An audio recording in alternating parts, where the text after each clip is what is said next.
Get in, nerds. We are playing Victoria 3. So, quick little bit of housekeeping. I am running a slightly quieter desktop audio at this point.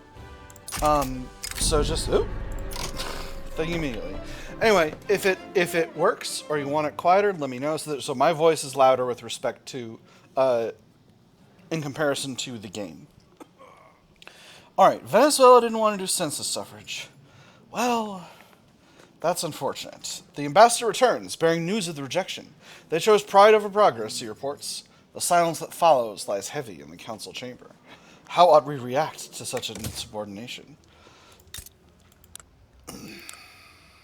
Well, that's quite unfortunate. They're currently doing oligarchy. We need another 12 months before we can impose on them again. So let's leave that be for now. I wonder if I can... Do I have shipyards in California? I don't. I'm gonna... I know I said I was gonna do austerity. No, I have to. I gotta deal with this national debt. This is not much interest, but that's very much being carried by the fact that I'm a great power, which isn't really going to change, but also because I have the support of the petite bourgeoisie, which may not stay as it is for that long.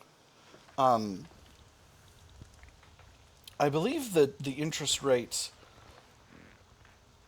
is built entirely on, like, I think I'm at minus 90%. I think there's like 50% for being recognized, like 20% for being a great power, and then like 20% from this. So this is like a really non-trivial amount here. Ooh, broken rivalry between Tuscany and various powers. Is Tuscany gone? No, Tuscany is a British subject.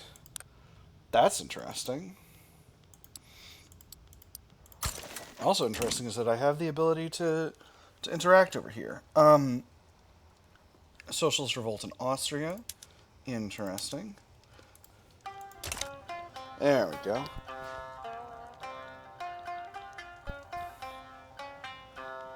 So, it's been a little bit.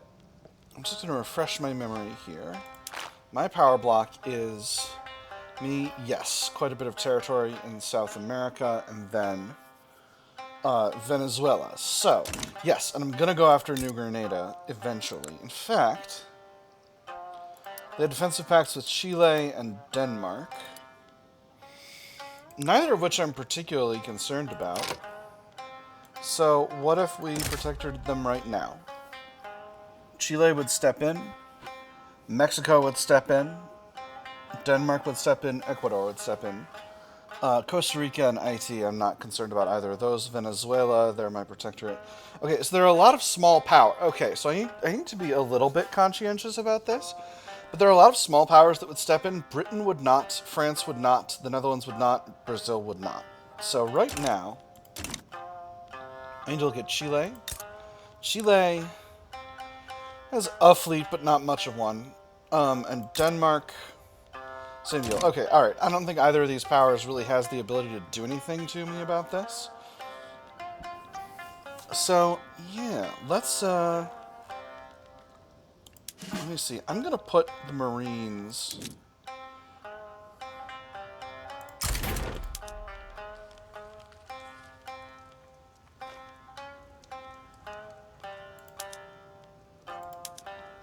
in, Panama right now.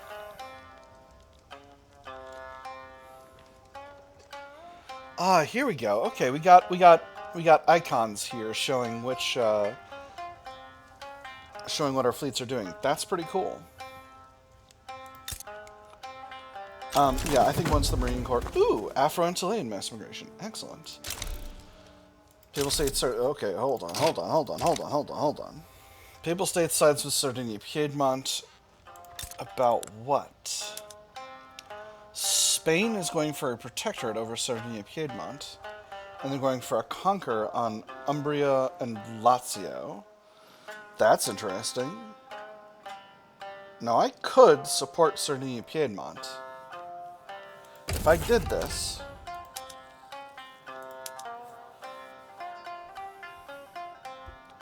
Does Spain have any allies? They are allied with the British. Nope, don't want to deal with it. Gold rush.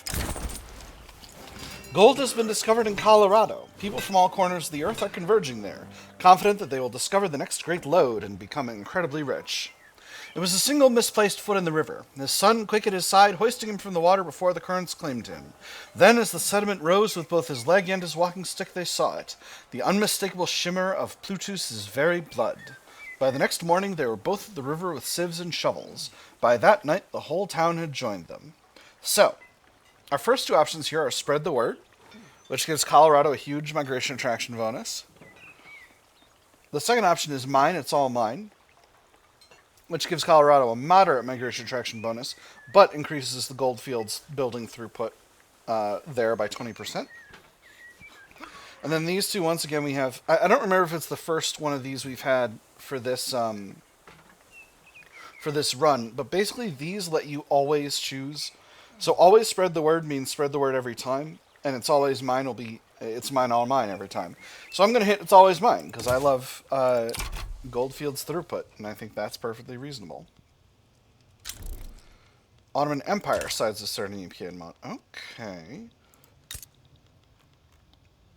Interesting.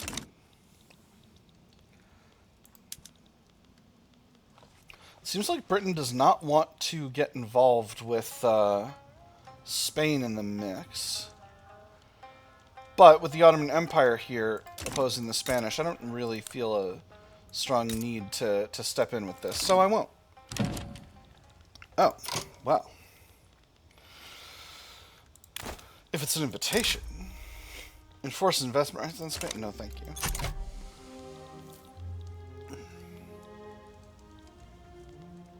I do kind of want to go for Cuba, frankly. Frankly, I kind of want to go for Cuba. Spain has no fleets.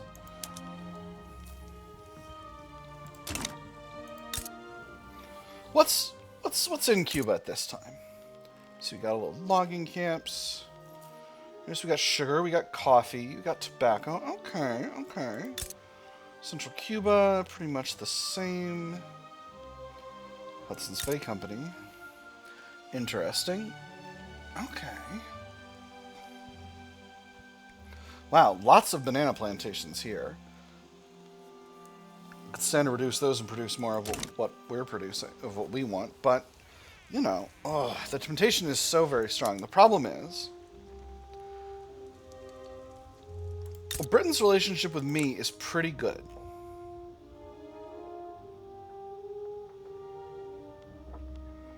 They've got a lot of infamy right now.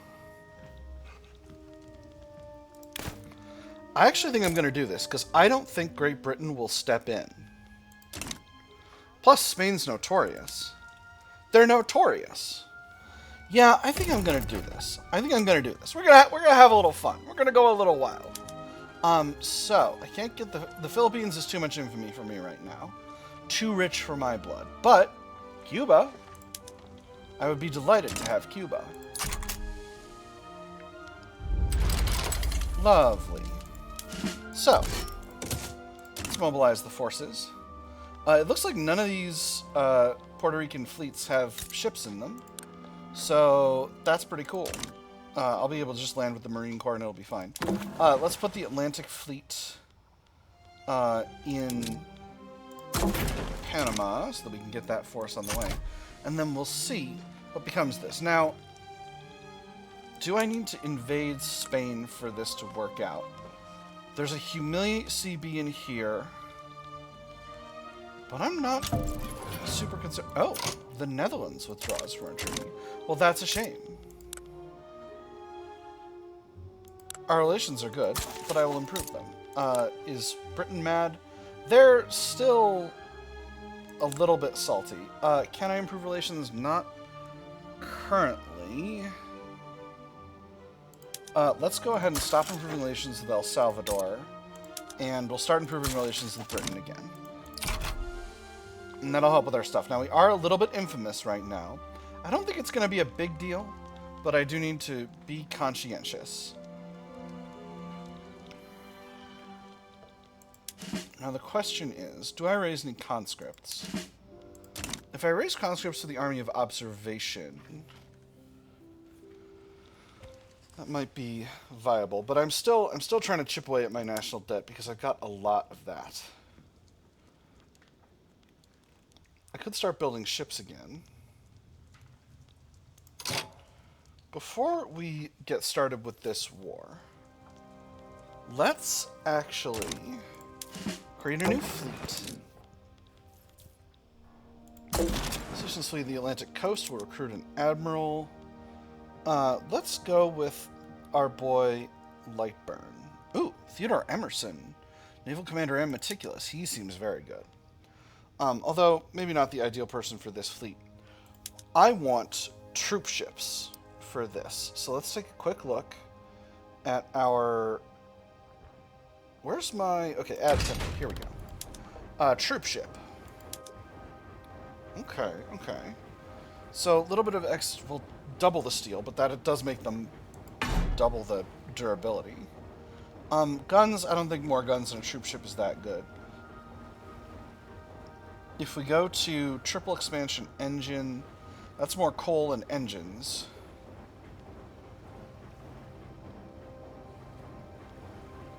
Increased stowage for increased carrying capacity, though, is very good. Yeah. And I think we want these ships to be as fast as possible. And they're going to be pretty fast. So. Maybe we reduce our artillery input? I'm not sure. Nah, we'll go with this from here. So, I'm going to create this template. And I'm going to add...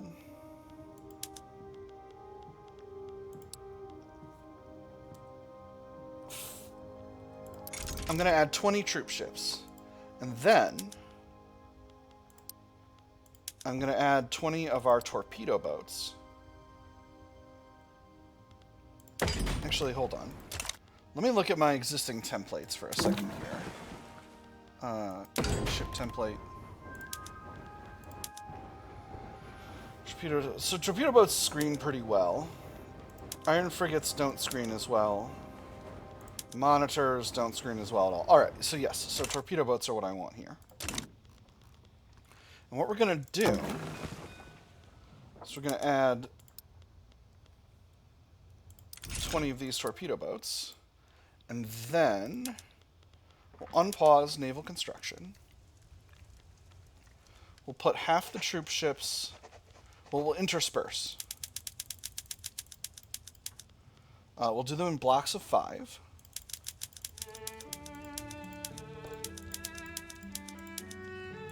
And then...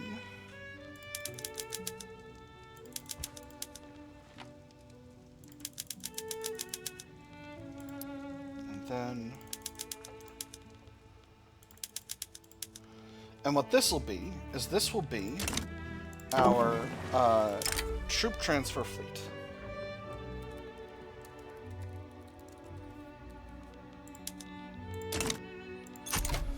Wow. Okay. That Spain backs down. Lovely. Well, with that being the case, let's switch to more supply ship construction. And we'll do... Actually... Interesting. Alright, so... Does Spain now have a humiliate effect on it? Yes, Spain has been humiliated. But I don't get Cuba. So that's interesting. That's interesting to know. Now, an important question is, do I have a truce with Spain? I don't.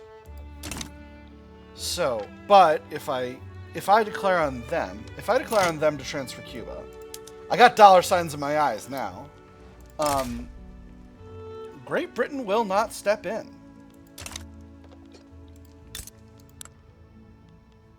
Spain also has an alliance with someone else. India. Does India have a fleet?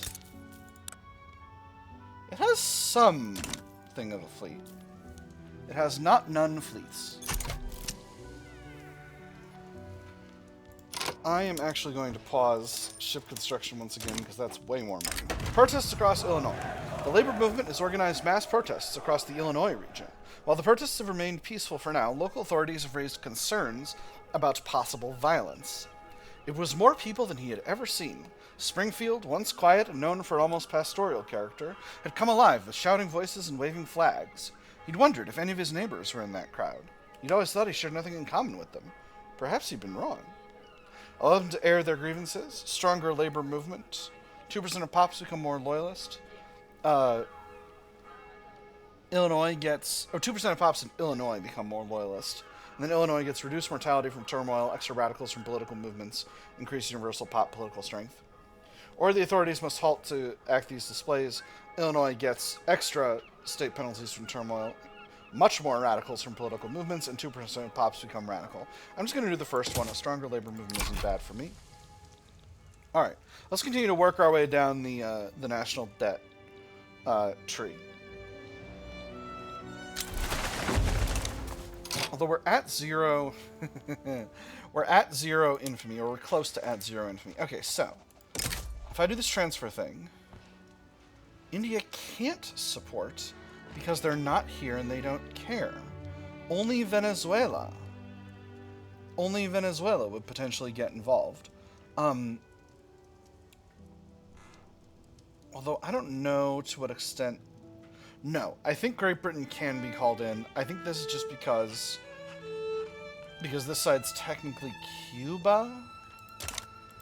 I'm gonna not deal with that. Instead, we're going to go after New Grenada. Now, my plan was to make New Grenada a subject, wasn't it?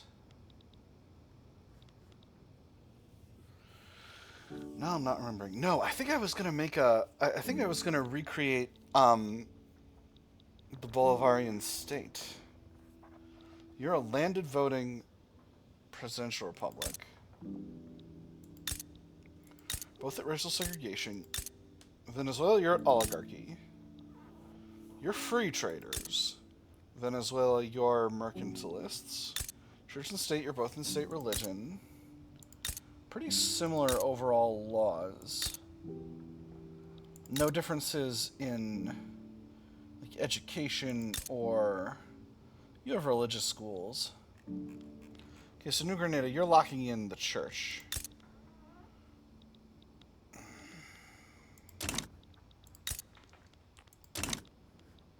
So this is what happens when I don't play for a bit. I completely forget what I was doing. I am going to go for East Africa. Don't think I've forgotten about East Africa. I haven't.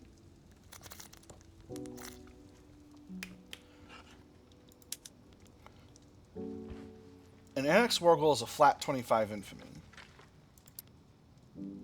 Whereas if I take states, it's going to be way more. Yeah, I think I'm going to make a subject of New Grenada. So, we're just going to wait a little bit longer to get our infamy down to 0, so that we'll be at 25 or above infamy for the longest possible time.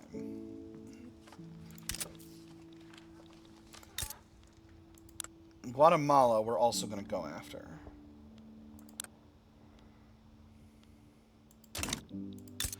Wait. I think I beefed this. I think I need to damage relations with Guatemala for a little bit. Because I can't have them be at above 20 right now. Now, other European powers. I need to improve relations with France. Russia's improving relations with me. Prussia and Austria, we don't care about each other right now, so that's fine. Doing pretty well with the national debt, all things considered. Again, I've only got a little bit longer... Well, no. These should have a resting point at 10 with our law distribution and such like that, and appeasement of their lobby. So hopefully things will be alright with that. Alright. And there we go. So...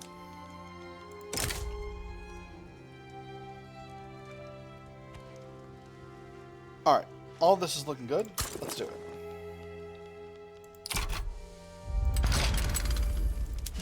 We'll mobilize the Marine Corps. We'll place them on the front.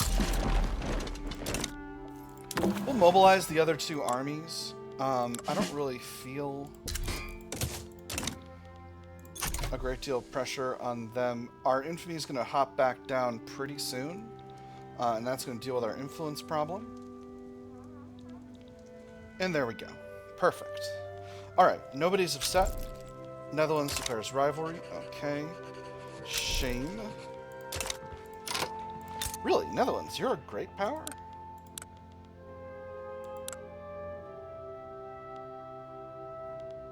But you're in the British Empire. Yeah, okay. Dang, how did they get in the British Empire? That's bananas. We can be rivals. Invitation to rivalry accepted. That'll give me some extra influence, which will be nice. Now, the real question is Mexico going to get on this? I can get Britain in.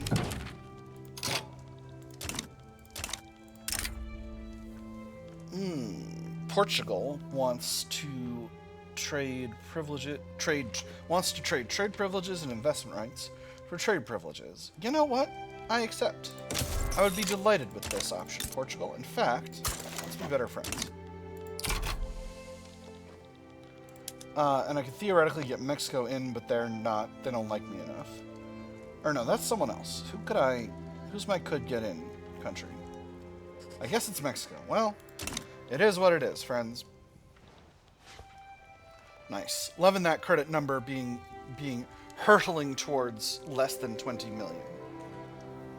Truly loving it. Alright, this force comparison looks really good. Now, can I add... I think I already tried this, but can I add a war goal? Enforce treaty article. Enforce law commitment. Slavery banned. So this is 5.1 infamy to do this on top of this other thing. Well, that's bananas. How absolute dare? No. I could never. Still improving relations with Venezuela. Unfortunately, I've damaged them quite a bit by pursuing this aggression right in their backyard, but that is what it is. I still have thoughts about whether we could turn this area into a united nation. But for now, Venezuela, you got laws that need to be changed. Go to census suffrage. Gosh dang it. Oh, they're doing it. Excellent. They know which way the wind is blowing. Alright, so maybe if we can turn them into a proper democracy. Ooh, Bosniak immigration. Excellent. Then we can form a Bolivarian state. Guatemala. Oh wow, actually I don't need to improve. I don't need to damage relations that much. We're almost there. Alright, so let's have a quick look-see at the way the war is going. Loving this number. Very good. Alright, the United States Marine Corps has gotten lost, but they're still pressing forward on the offense, which I'm feeling pretty good about. Alright, so American-British Fellowship is a little bit salty. I am improving relations with the British. Because I accrued some infamy. Yeah, they're still cooperative, but we'll be back above 19 soon. Okay, so this is a transport fleet. So, seek out and destroy enemy vessels. Okay, we'll protect supply lines here. That should cause a battle between the Atlantic Fleet and the first New Grenadine Fleet. Just going to keep an eye on this situation and make sure that it happens. And I'm not going to make sure that it happens. Ooh, investment pool is still pretty big, but going down. Some unrealized taxes in some areas. That's probably fine. I don't need to worry about that too much. Because I'm doing very okay with bureaucracy as it stands. What's my current... Yeah, institution spread is basically maxed out right now. So I'm not worrying about too much at all here.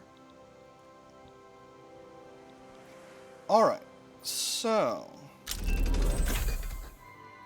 And there's vulcanization. So right away, do I have sources of rubber in the customs union? I do. Lovely. So, I'm actually going to build these myself.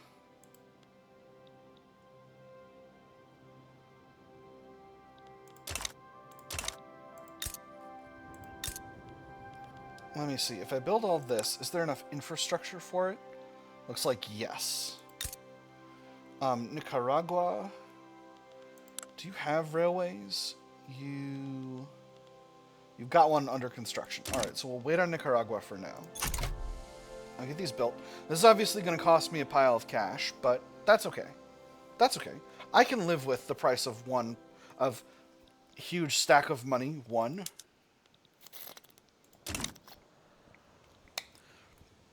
I'm sending the Marines, just like historical United States. Alright, so once we've got a rubber supply, we will start producing machined steel tools. And that will be fun. That will be great. That will mean great happiness for everyone.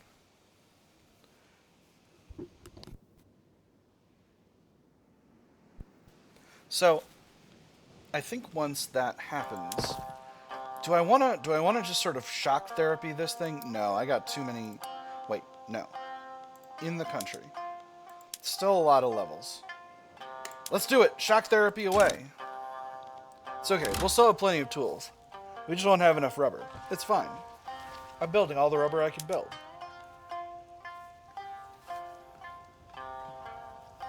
I might need to do Costa Rica, actually, or Nicaragua. In fact, I think I'm gonna get those rolling right away. So we'll get those built.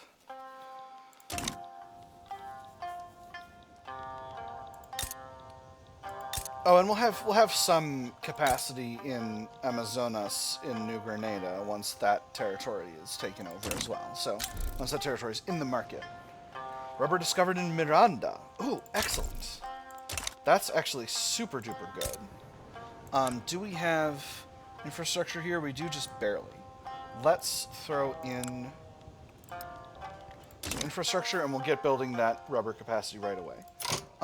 Now, are you willing to accept an end to this war? Not quite yet. One more week. Okay, easy peasy. Quick war. Quick war, home by Christmas.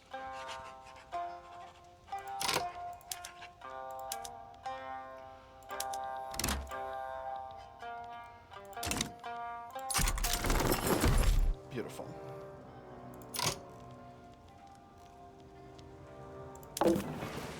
Well, the Atlantic Fleet needs a new admiral. I believe George Dewey is the way to go. Ooh, do I do George Dewey or do I do Theodore Emerson? I think we bring Dewey in. And I think he needs extra capacity. Does he? Yes.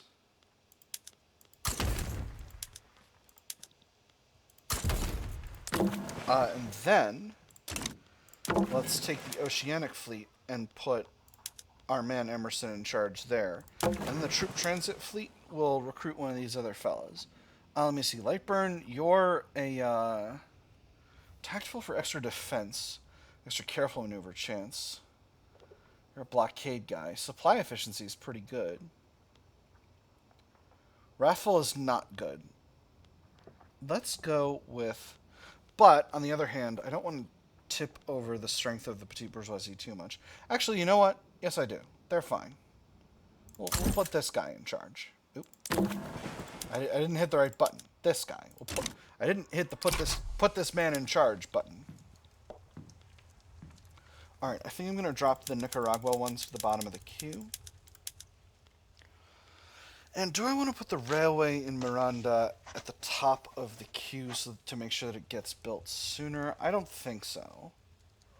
I think it'll definitionally still get built before the other items here. In fact, actually, now that we're taking up a larger share of the construction queue. Oh, never mind. I'm silly. Socialism unlocked. Delightful. So the railway, the railway is going to get done first, and that's just fine. Supporting the Spanish workers. We will support the workers in Spain, boosting the power of their trade unions. Maybe we believe in the international cause of the working man. Maybe we don't. In the end, it doesn't matter. What matters is that the Spanish trade unions get stronger. An excellent idea. Starting trade unions, or this would be ill-advised weaker trade unions. An excellent idea. What's my election situation? Let me see. We currently have the Conservatives and the Democratic Party in charge. 100% electoral confidence next election in 72, which is really nearby. Evangelicals are going to leave the Democratic Party. The armed forces are going to join it. And we'll see what else happens. Shortage of rubber is slowly being chipped away at. Let's take a quick look at our market. Make sure that I'm not bringing in too much rubber from trade. I'm not. Very good. I still have a big shortage of steel with my my entire construction sector working. Still on middling taxes. Authority still looking good. Standard of living could be better. Could be better, but we're just barely in the mid game. All right. So now, Africa. How do I get involved in this? I need Isaac. I need to get Isaac, and then I can get Begemder, pass them to Ethiopia. I need to subjugate Ethiopia, and then we'll all be in college. Interestingly, Britain has completely failed to make inroads here. Maybe if I can take over Benin or the Aruba states, then I can make a subject of Sokoto and create a large subject here. Still sort of considering the possibilities.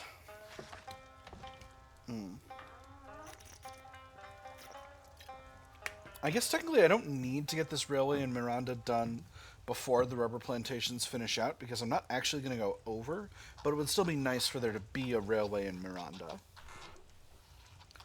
Because railways are very useful. Now, this should be enough weeks, but let's take a quick look at where the railway... Okay, the railway is 42 weeks away in Nicaragua. So am I going to run over that? I don't think so. These rubber plantations take about 6 weeks to build each. And this one's not going to get started. Well, this one's going to get started in 2 weeks. I think it'll probably be fine. I think I don't need to necessarily build another one myself. Particularly with, I think Nicaragua has... I thought they had a little bit of a market access problem or something, but it doesn't seem like it. Bully for me. Where are we in our tech tree? Right, we're working on investment banks. Right, because we're going to work towards corporate... or no, this is number of companies. All right. Booyakasha. All right, so that'll let us get our canal company, and that'll make our finances really, really solid. Oh, I'm so pleased. Oh, I'm going to have a canal. Oh, I'm going to be canaling everywhere. Don't. Actually, you know what? Clip it. Take it out of context. All right, let me see what's causing the shortage of construction efficiency here. Is this just trade unions? It's trade unions. Oh, and the Central American Cordilleras. I wonder what that is. I wonder if it's a state. Yeah, it's mountains. It's mountains. That's what I assumed it would be, but it's nice to know.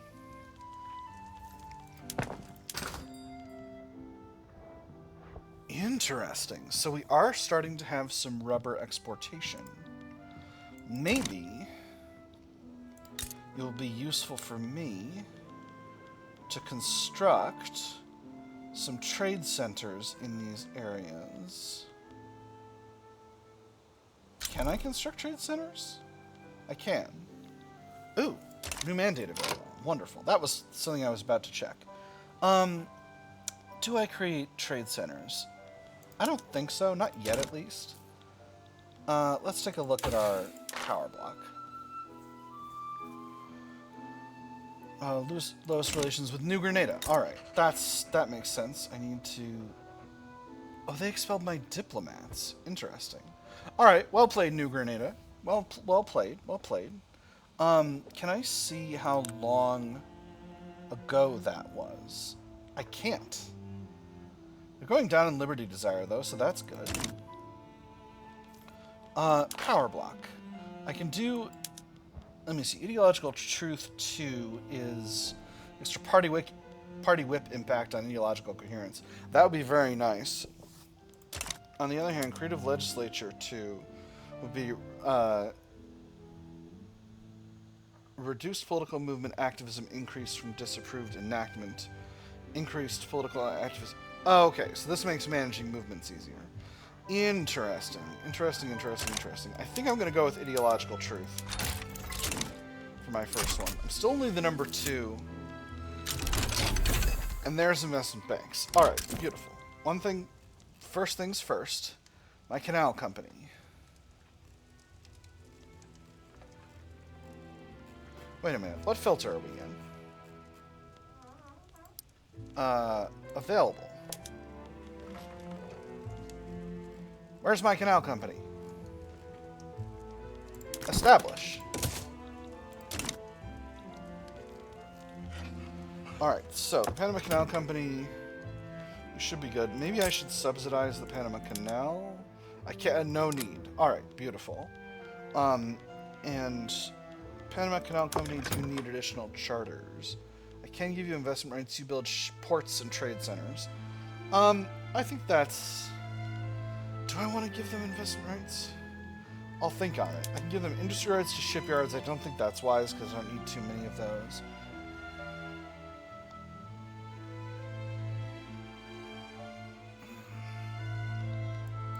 I'll give it a minute for now. Maybe I'll grab my most productive trade center and transfer it to them.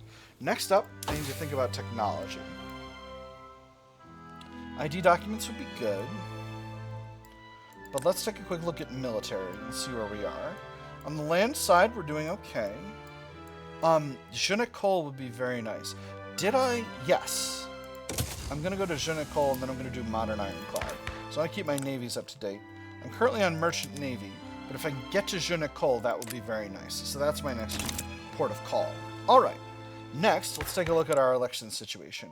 The Republican Party consists of just the trade unions and the industrialists. The Democratic Party, the petite bourgeoisie, the armed forces, and the southern planters. I'm going to let a week to go by so that I can make sure our election results are accurate. And then we'll do some election management.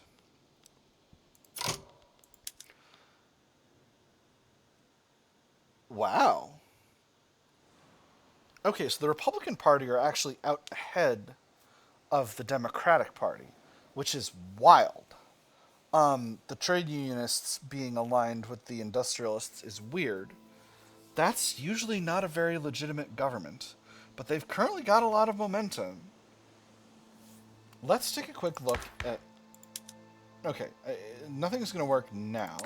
I've currently got a righteous government from the armed forces. But I wonder if I should simply hold with the trend and move governance over to the Republican Party. I think I'm going to do it. We'll see what happens, my nerds. The ongoing election has drawn attention to the platforms of the various contending parties. Across the United States of America, the electorate debates which party is worth trusting with the next term in government. I'll do this line read again. You've heard it before, but it's always nice. The first thing I take into account is the safety of my investments. If a party would represent chaos, I may safely discount it. The stockbroker tapped his cigar on the rim of the ashtray and continued. The journalist took notes as he spoke. How will the incoming government's tariff policy affect my needed imports? Do they wish to impose taxes which may spur uncertainty? Do they wish to embark upon military adventures? Would these adventures be profitable or would they be ruinous? There is much to consider. We'll give it to the Republicans, and in a week we'll check back with the election and see how that goes. Now, I can continue to populate the American West. I don't think so, though.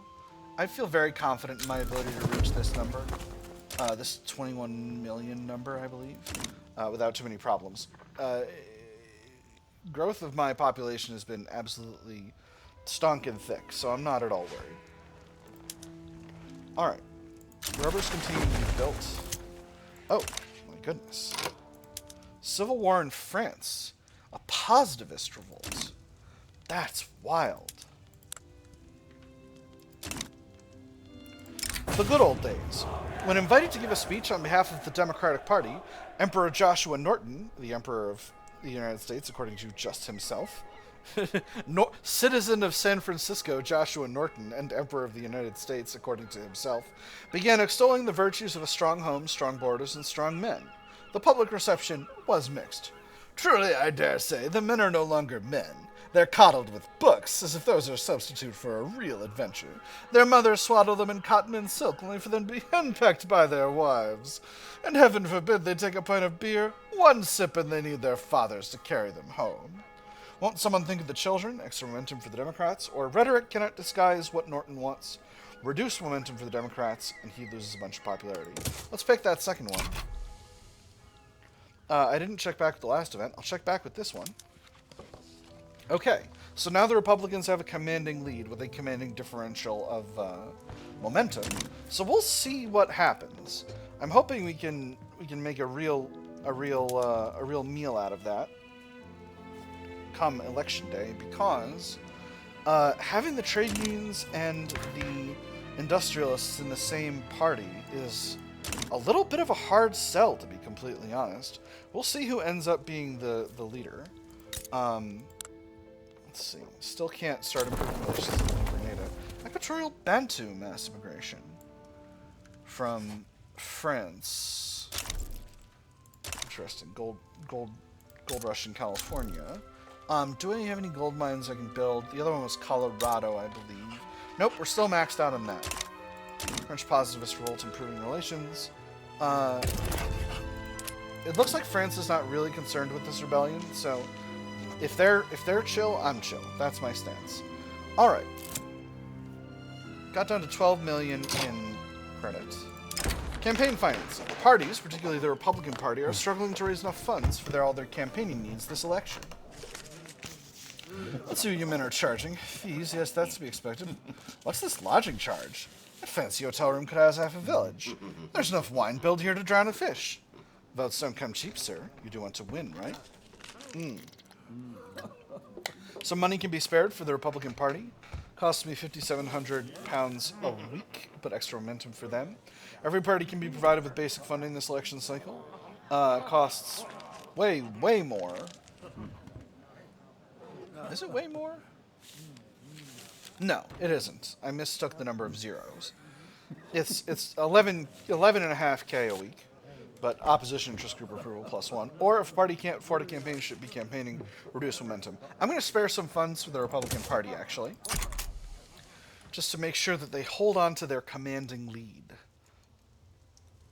because that's the way we want to do it. And they sure seem to be.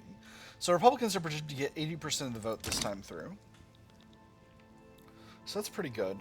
Because we've been constructing a little bit, we haven't been gaining as much cash, but we've moved very cleanly from 20 million to 10 million in debt, and that's pretty good.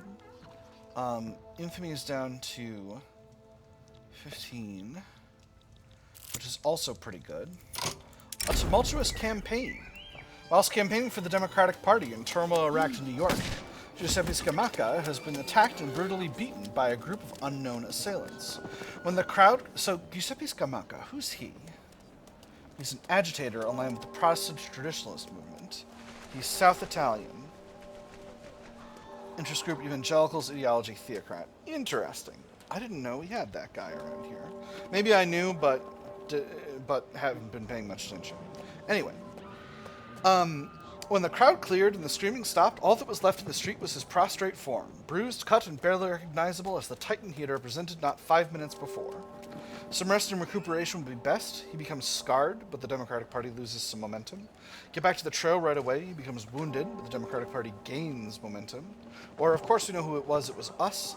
He becomes wounded and shell-shocked. Reduce electoral confidence by 5%, and drop the momentum of the Democrats by a bunch.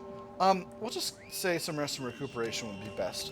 20% versus 30% reduction in momentum doesn't really seem like it's that big of an actual effect on the election. So I think I'm good. Wow. Okay, interesting. So yeah, I wonder if negative momentum is actually genuinely... So I was thinking that momentum was some kind of, like, comparison... Excuse me?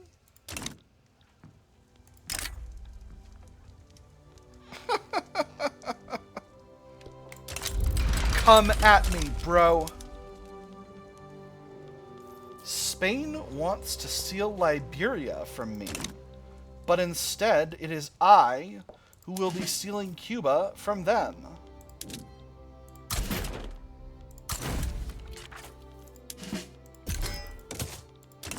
Well, this is very convenient. Yeah, we'll set transferring Cuba as our war goal. Yeah. Heck. So, before I get stupid, I need to have...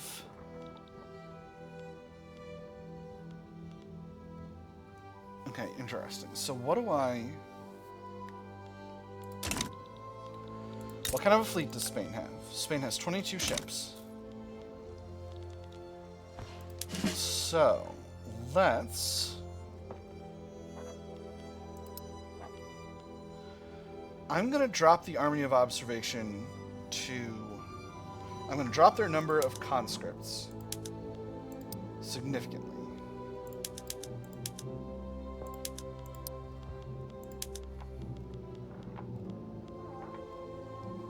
Okay, 17 conscripts. I'm going to raise conscripts to the Army of Observation, and then I'm going to transfer them across to Liberia so that they are able to keep them.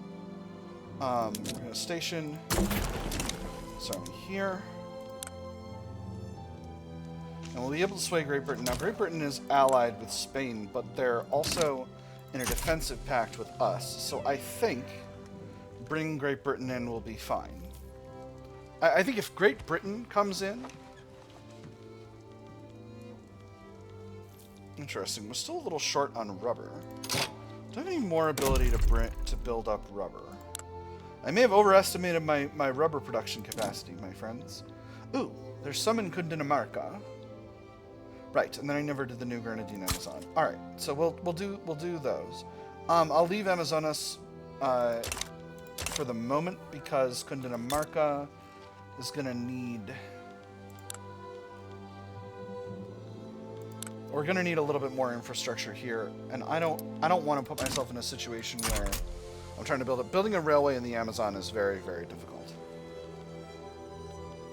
All right, so once this crosses over. All right, now I can get great. Oh, interesting. I thought... Well, anyway.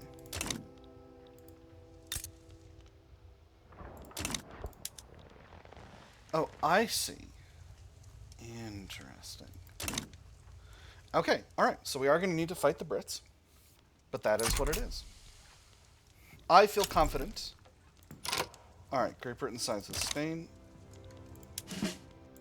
We'll need to raise our other conscripts then. Regular army needs a general. Let me see. Thomas Jackson, brave, stalwart defender, surveyor, bigoted. James Longstreet, expert defensive strategist, expert defensive offensive planner. Okay, both of these two are already assigned. Let's put Longstreet in the main army because he seems very good. He doesn't need the upgrade yet. So what army have I now pulled him out of? The Army of Observation. Alright, so we'll put a new general. We'll get... Let me see. William Tecumseh Sherman is an expert offensive planner. This is Simpson Grant is persistent. And an alcoholic. Let's go with William Tecumseh Sherman.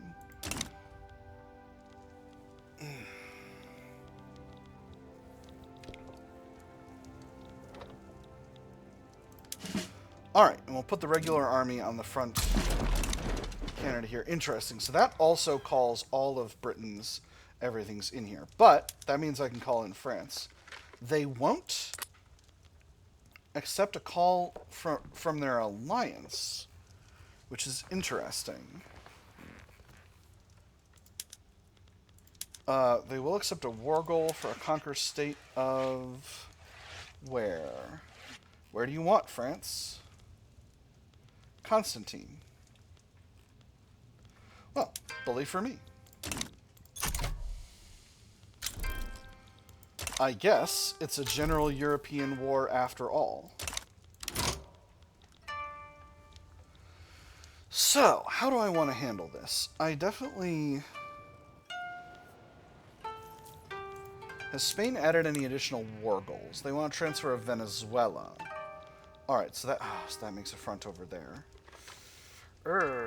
Actually, I'm going to need to be a little bit more careful with this because I actually need to do stuff here. This is going to end up being a large war. So, let's create ourselves a new army. Create them in the Great Plains. We'll put Unconditional Surrender Grant in charge. We're going to need some infantry. We'll fill up Louisiana and Arkansas with infantry. I know I said Great Plains. Don't at me. Missouri as well. We'll put artillery in Kansas and New Mexico, and cavalry in Colorado. Does that make sense? No. We'll put our artillery in Colorado and New Mexico, and our cavalry in Kansas. There we go. We'll throw all of this other construction at the bottom of the queue while we build up those barracks. Once that army gets mobilized and recruited, we'll send the Marine Corps here, and that's our election.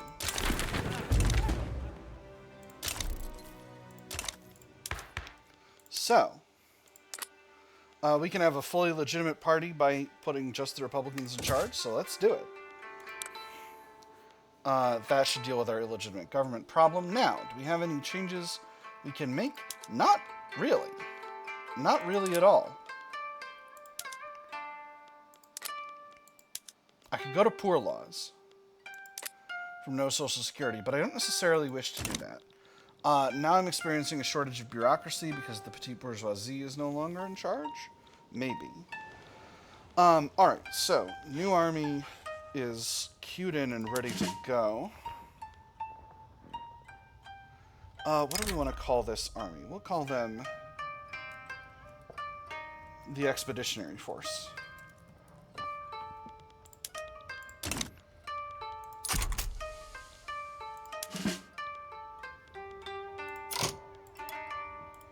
The Army of Observation doesn't seem to be...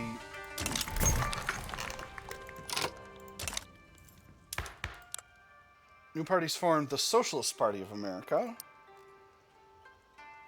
And they'll consist of the intelligentsia and the yeoman farmers. Okay.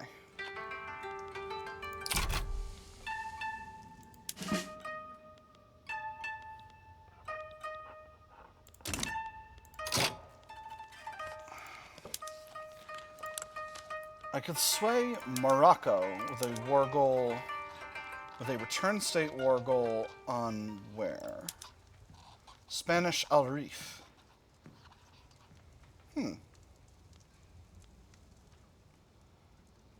Yeah, let's do it. We'll make another. We'll make another front in North Africa. Why not?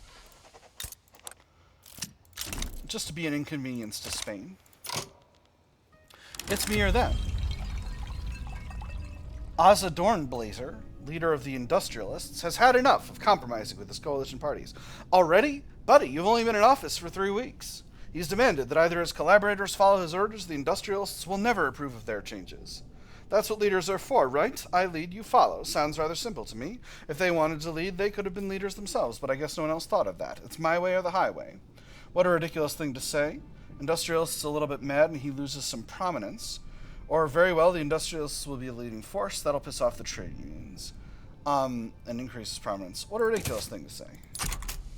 I don't want to have pissed off trade unions. You know how that goes. Now, what if I went absolutely buck wild?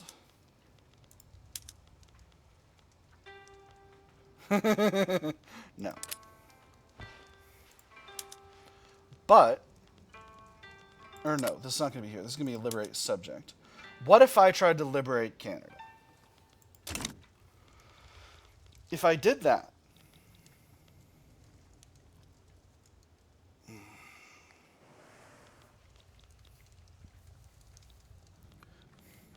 would that be wise?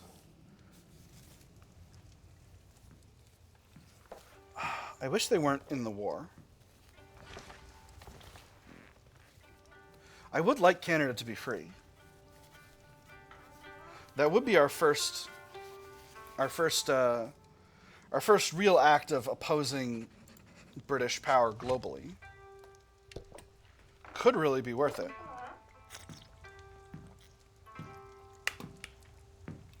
Let's wait and see. I shall wait and consider.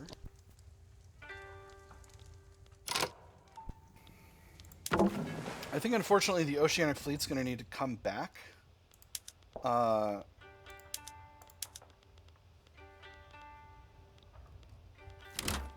Let's dock them here in New York.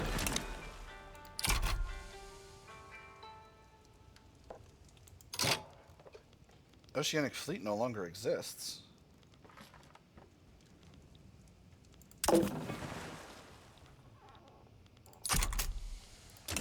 Whatever. I'm not going to worry about that.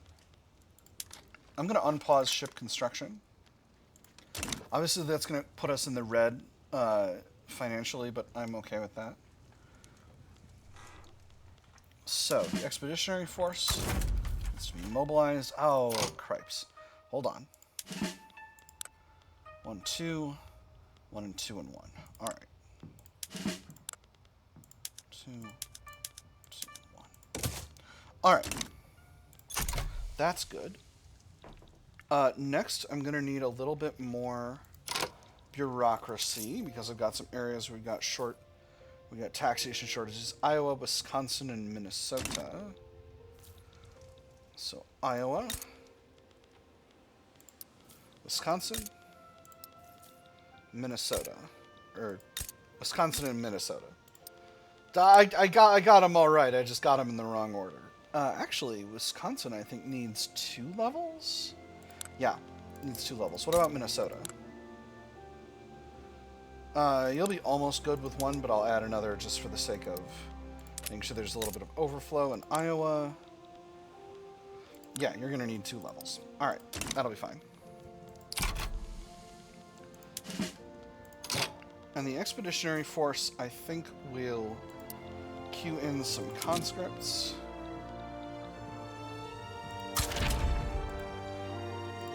We'll just double the size of it from conscripts.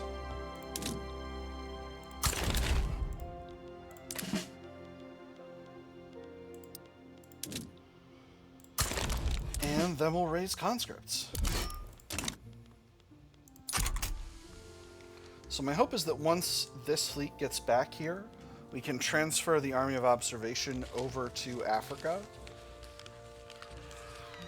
And that will allow us to keep Liberia protected. Now, the British do have a spot here. France is winning their war over here. Alright, it's now or never with the liberation of Canada.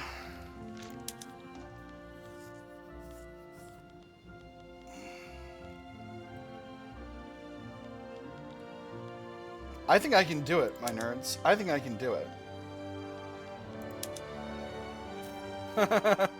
Return state the Yukon. That's very funny. Alright. Let's do it.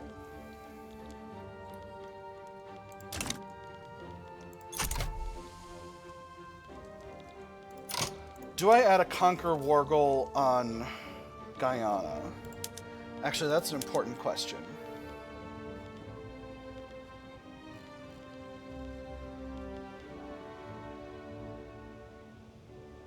Yes. Yes, I do.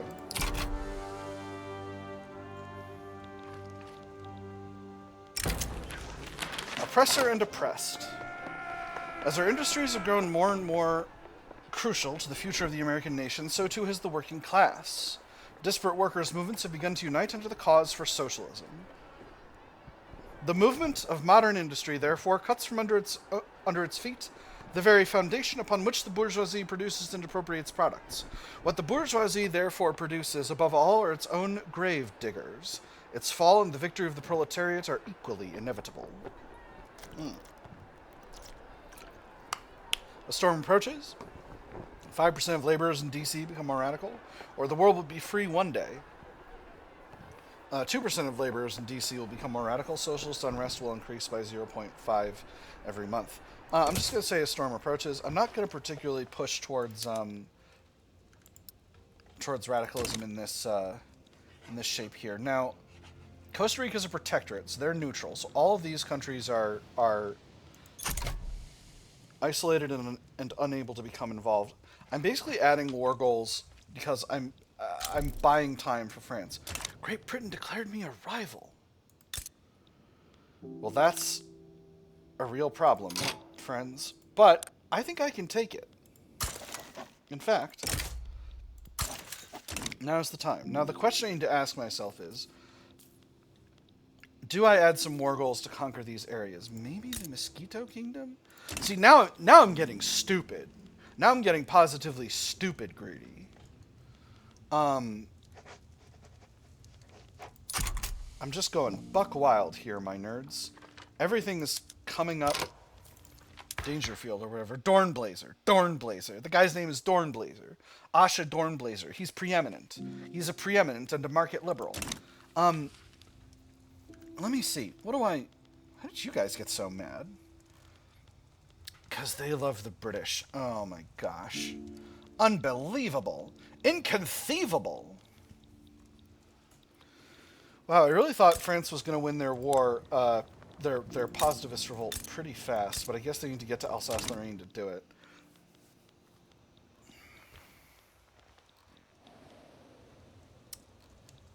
You know. No. You know. No. I'm not going to invade Britain. Not yet. Maybe at some point. Britain's armies are not as big as they could hope to be. India is, but they don't have a lot of fleets. So I'm hoping that the fact that the war is happening over on my side of the world makes this unfeasible. All right. We're going to transfer these troops to Africa and have them take the Oceanic Fleet there. It's going to take 2 trips. But I think that's okay.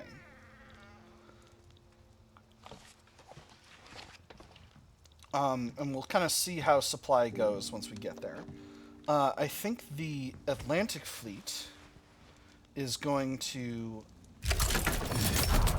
invade Cuba using the Marine Corps once we've taken Guyana, which shouldn't be long now.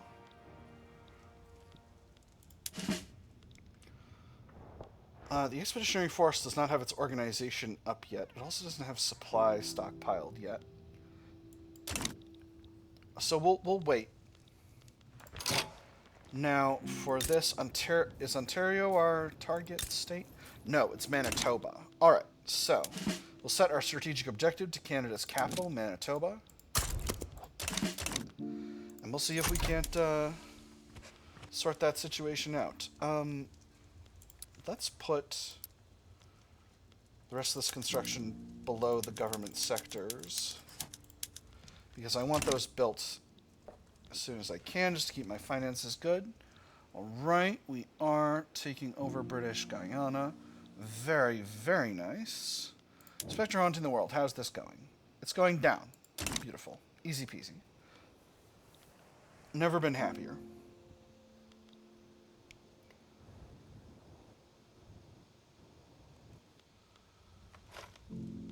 Alright, Oceanic Fleet is transferred part of the force to Africa.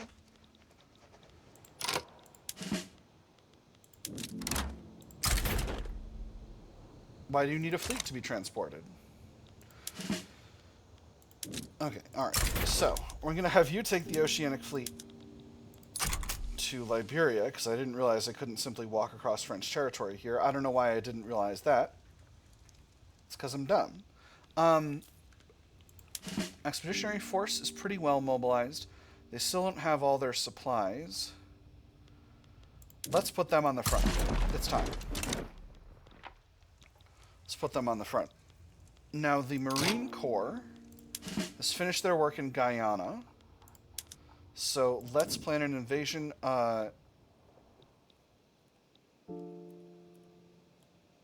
Which is Cuba's capital? Cuba Occidental. Alright, so plan an invasion. Cuba Occidental. We'll take the Atlantic Fleet. So they'll be here shortly.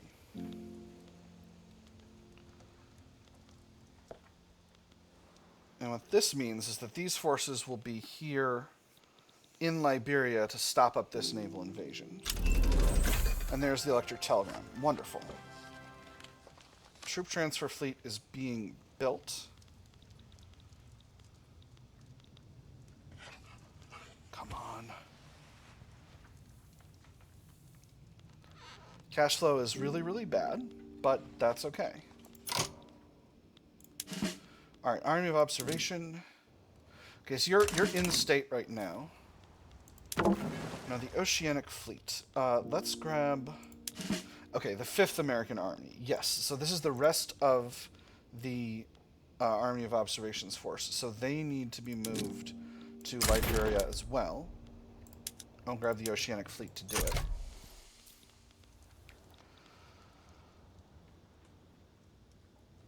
All right. So now we're grabbing our Marine Corps. Okay, are we grabbing our Marine Corps?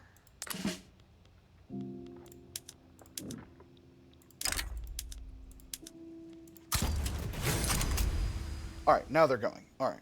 Whew. All right. I got the fear. I got the fear in me just for a second. Populating the American West, how's this going? Oh, we're nearly there. All right. And we've nearly got Manitoba. Rubber discovered in Antioquia. Very nice. So once we get Cuba Occidental, I think we'll basically be able to get what we need to get with this thing. France has got Constantine. France is having their stuff pushed in real bad. Wish I could help with that, but I cannot. That's not my business. The Carnatic Front. Ah, yes. France's treaty port in India. Nothing to worry about with that.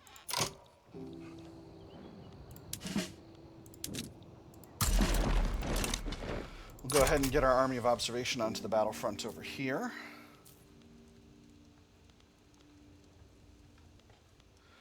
Okay, the Oceanic Fleet decided not to do its task. Let's get them rolling again.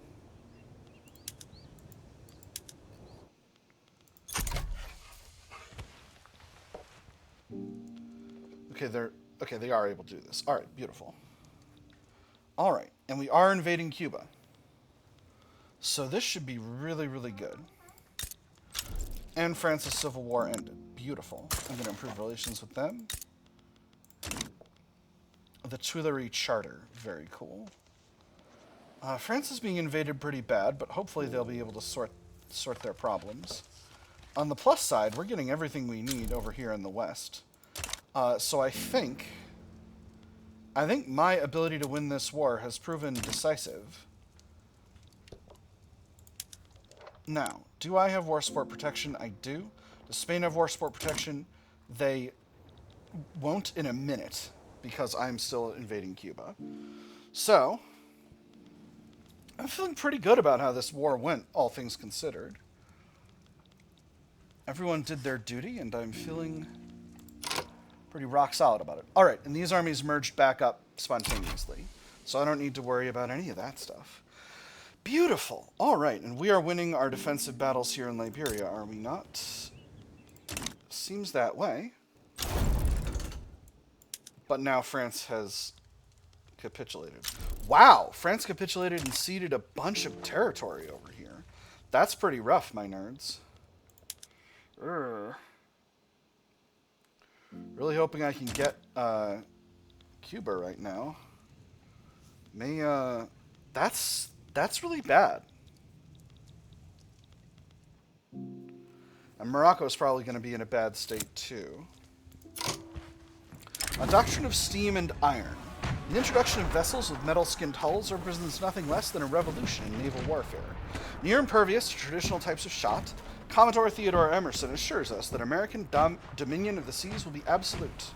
While wooden ships with iron men might beat iron ships with wooden men, it sure doesn't hurt to have the armor on our side. This will make our line of battle invincible. Extra ship armor. Metal bows, metal rams. What could go wrong? Reduced ship armor. This used to be a bonus to attack and a penalty to defense, and I love that they just made it a penalty. Because how silly. Or United States of America rules the waves, extra prestige from Navy power projection. I'm just going to say this will make our line of battle invincible. Let me just quickly transfer my water to my water bottle. It's important to stay hydrated in a long gaming session, as you know.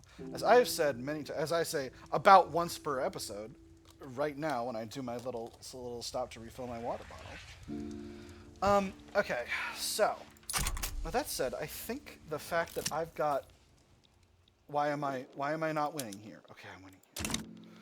The American Dream. The story has been making the rounds about a miner who struck it rich and became the wealthiest man in his town. People in Colorado are beginning to live beyond their means, convinced they'll all become rich soon enough. Did you see his new house? The dining room is all paneled and framed in pine and finished with enamel white, with furniture of teak. An imported chandelier made by some obscure artisan whose name no one can pronounce again. And all of it comes from the mines, all of it. Can't be that harmful. +3 standard of living for 5 years, +2 minimum expected standard of living for all strata for 10 years in Colorado, where all that glitters is not gold, half the modifiers but extra, radicals from political movements. So, Colorado. Where are you vis-a-vis your expected standard of living? Even the lower strata are at 11.2 currently with an expected of 7.4. So they're going to stay above. It can't be that harmful. Wonderful.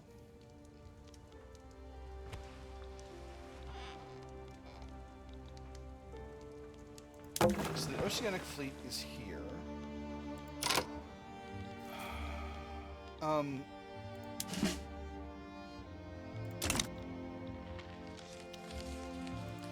I am going to have them evade supply lines here, and I think that should make it easier for us to win in Cuba. The enemy is transferring more troops here. Yeah, okay. How are we losing here? Come on.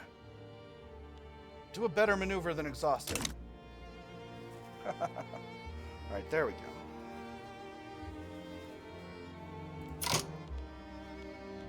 Actually, if we put them on...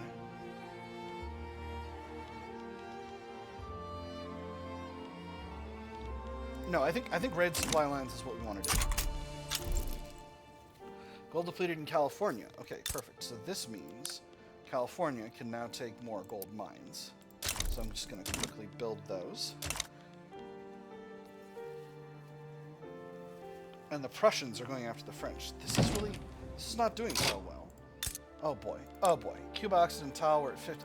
Oh, we're losing this battle now. Gosh dang it. Gosh dang it.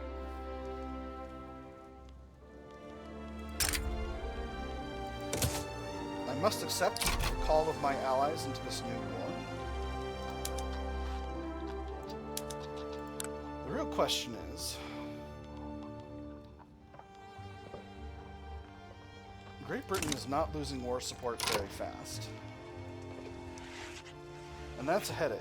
The Army of Observation, who I've placed here to protect Liberia. Well, I still need them there to protect Liberia, so it kind of is what it is. Gosh, my shipyards are costing me so much money right now. I'm gonna halt...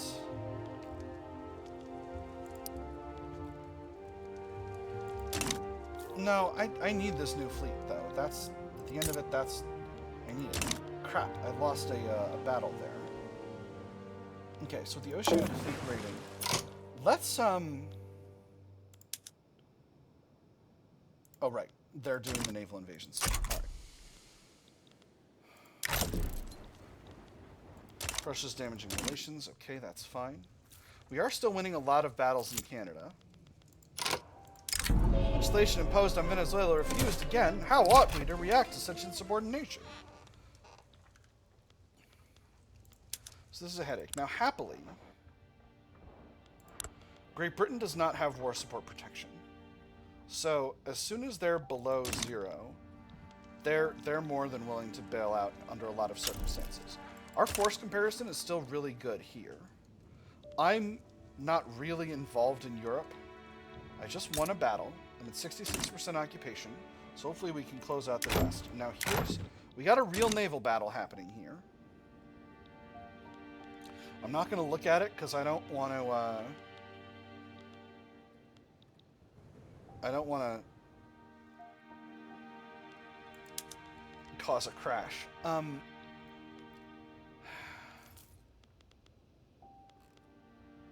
This is really tough. This is really tough. We've got full manpower.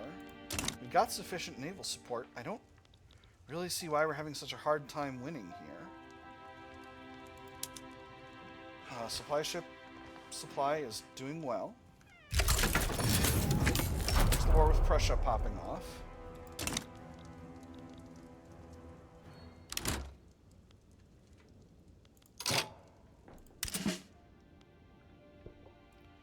Expeditionary force. Oh my goodness. James, you need a promotion. Completely forgot. Wait a minute. That's not the issue. What's the issue?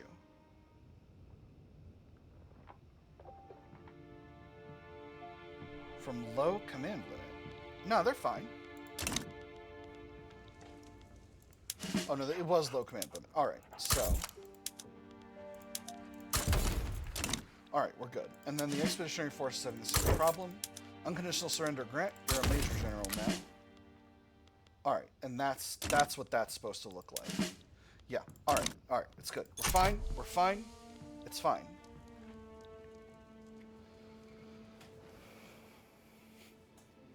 I'm still having trouble kind of figuring out how the Marine Corps are losing in Cuba. It doesn't seem like it should be possible for us to lose. The problem is when we're in these losing battles, they end up taking forever, and that's causing a problem. Although I guess I'm glad that our units aren't simply running away. Prussia's our rival. Gosh dang it.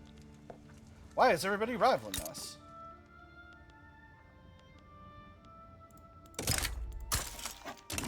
Well, fine.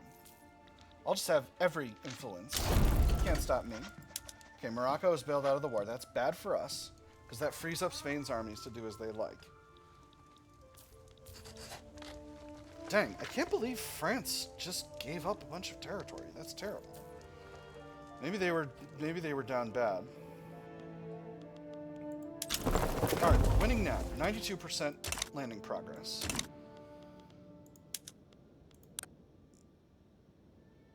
Oh, Spain is... Okay, so we got partial hold over this, so that means Spain has lost their war support protection. Okay, that means we're ticking.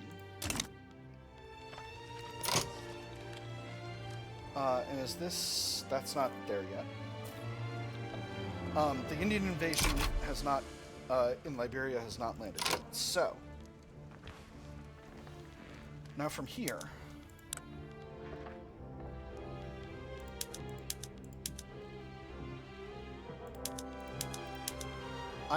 It may be incredibly inconvenient to get Guyana, but not that inconvenient. So I think I've won this. So, I'm not going to count my chickens. It's still going to be another 12 weeks, so we'll see what else happens. Marine Corps is continuing to push their way down Cuba, but now that I've got a hold of Cuba, those are my war goals. And I don't think Britain can get back to Canada to take Manitoba back from them. So I think Canada will be free.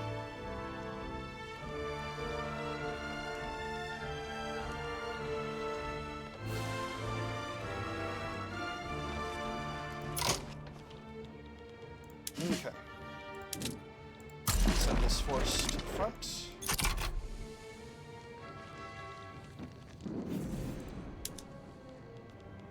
And we are winning our battle here in Liberia. Beautiful. Beautiful. Still building our torpedo boats for our troop transfer fleets. Daniel Queiroz needs a promotion. And I need some more naval administration. I'm I'm short on naval administration by a lot, I think.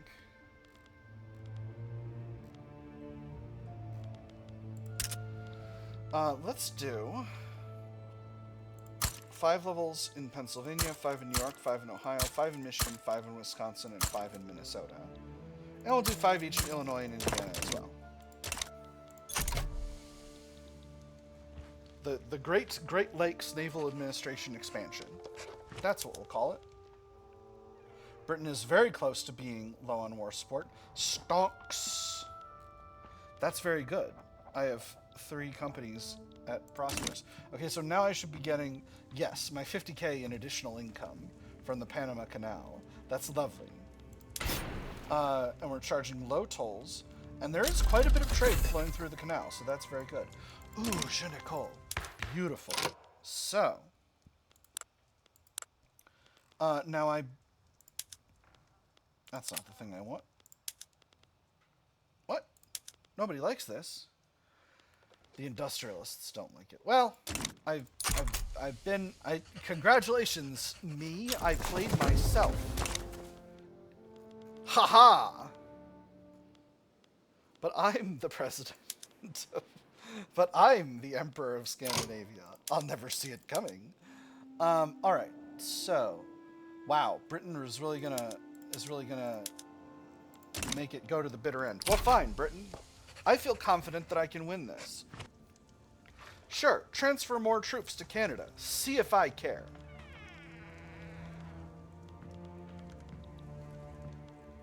Alright, we fended off another invasion.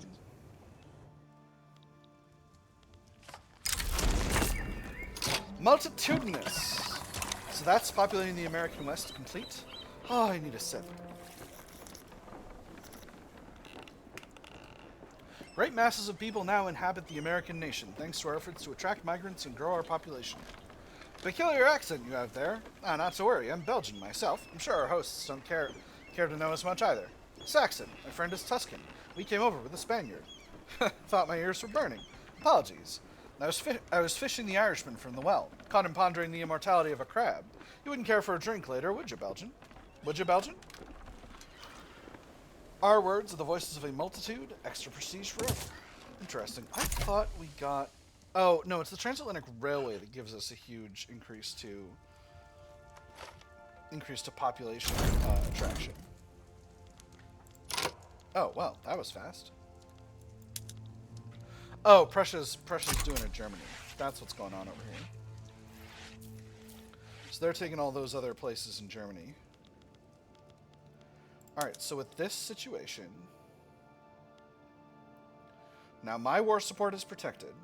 Britain's down to -13, losing 2.5 per month. Britain, you're just causing a unipolar Europe.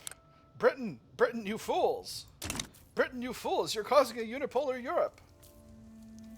Don't you have a policy of encirclement? We are fighting in the sea here. I'm going to send the Atlantic Fleet to interception. No, actually, I'll send the Atlantic Fleet to interception. We'll see if we can't take out that enemy fleet there. Alright, the Marines have finished their invasion of Cuba. There's the open hearth process. Oh, beautiful. That's actually really good, because I've been in a bit of a hard spot with steel for a long minute now. Shut up. They just think they're unprofitable. They're not actually. We need the steel. I got an iron shortage. Wow. Wow. An iron shortage. Wow. Alright, so now... I can definitely get Cuba. If I don't get Guyana... Ah, but I want both Guyana and Cuba. This is the thing. The brave engineer. A railroad accident in Tennessee only narrowly avoided heavy fatalities due to the quick thinking of the train's engineer, who perished in the crash. Only a few people died, but the wreckage will still take some time to clear. Come all your rounders if you want to hear a story all about a brave engineer. Thank goodness there's quick thinking engineers, reduced infrastructure, or railmen should get more than a song for dying on the job. Same reduction in infrastructure, but the trade unions become stronger and happier. I'm kind of desperately in need of political group support right now. What with my American-British fellowship being totally unappeased. Are they also affected by that? They're not. They are against the Ottomans. We'll make them a little stronger.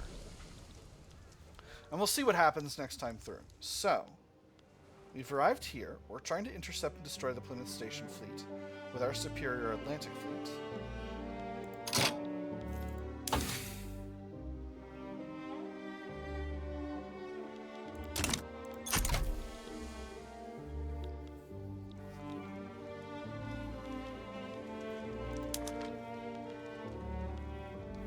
Okay, our supply ship count is still going pretty well. Enemy of my enemy. Building on a perceived common enmity to the Netherlands, pro-British associations have become commonplace with the patriotically inclined evangelicals. The assembled gentlemen thoughtfully nodded along the words of the speaker, along to the words of the speaker. The assembled gentlemen thoughtfully nodded along to the words of the speaker. As long as the Netherlands remains a threat, no asset to be utilized against her remains unwelcome. For every British effort undertaken at the expense of Amsterdam is one less effort they would have to undertake themselves. Encourage them, Britain's cause is our cause. Evangelicals join, but appeasement goes up and it deteriorates. Appeasement of the American-British fellowship goes up, which would be good for me. American relationship towards the Netherlands deteriorates by 20. Or the evangelicals are entitled to their opinion, they join it, or 90% chance of the evangelicals get big mad, 10% chance of they join the fellowship, and appeasement goes down. I'm actually going to do the first one. That's going to make some of my interest groups much happier. And also, maybe I don't need to be in this rivalry with Britain. I've already got a rivalry with Prussia. So it's not urgent. I'm not in want of rivals. Insufficient construction for investment pool. Well, gosh, and also, golly, I know how we solve that problem. It's over here. Let's go up to 50 construction sectors. So we'll build one more in each in Virginia, Georgia, Alabama, Tennessee, Kentucky, Missouri, and Wisconsin. That's 7. Build up 1 in Minnesota. And we'll build up 2 in Colorado. I'm going to throw all of those at the top of the queue just to get them done as fast as possible.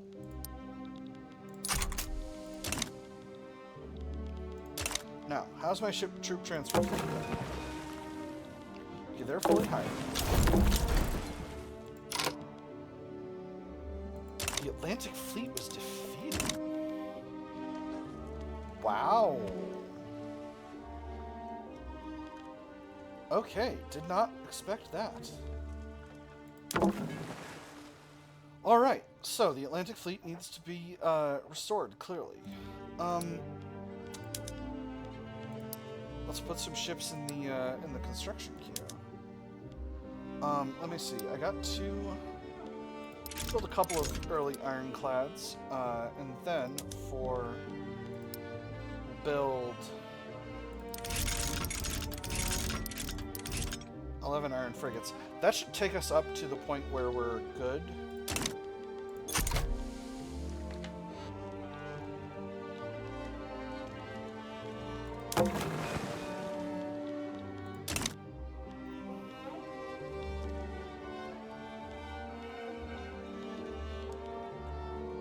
Ah, I see. These are French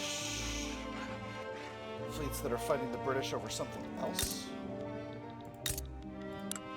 Are the British also in this war? Wow, France has dropped to being a major. That's frightening. Frightening and confusing. Alright, let's drop some of these naval administrations to the bottom of the queue.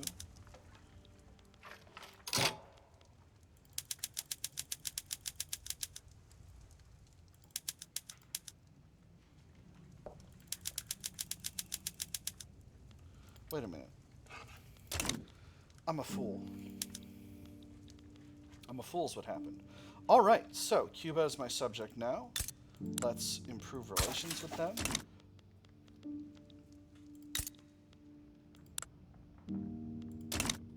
Alright, and now we're just working on Britain. So, state of affairs. I no longer have war sport protection, but their war sport's going down a lot faster than mine. So I think I can still win. Where do I need... Iowa, Illinois, and Wisconsin again? Well, gosh dang. Let's go ahead and put those at the top of the queue. And that'll be good to go. So, I think I can win this. I've got a fleet. I've got an army. I've got the ability to project power and to do all the things that I need to do. I don't think there's anything that the new mandate available that the British can do short of invading my capital, which I think I can stop them from doing. Let's move the regular army to DC to prevent any chicanery on that front. And then let's go to Ideological Truth 3.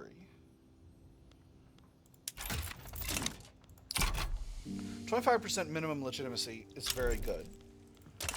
I'm trying to change the way countries function. I can now start improving relations with New Grenada. Germany continues to march forward in the west, but I can't do anything about that. The Atlantic Fleet has been repaired. Alright. Beautiful. So, I think once we're done being at war with the British,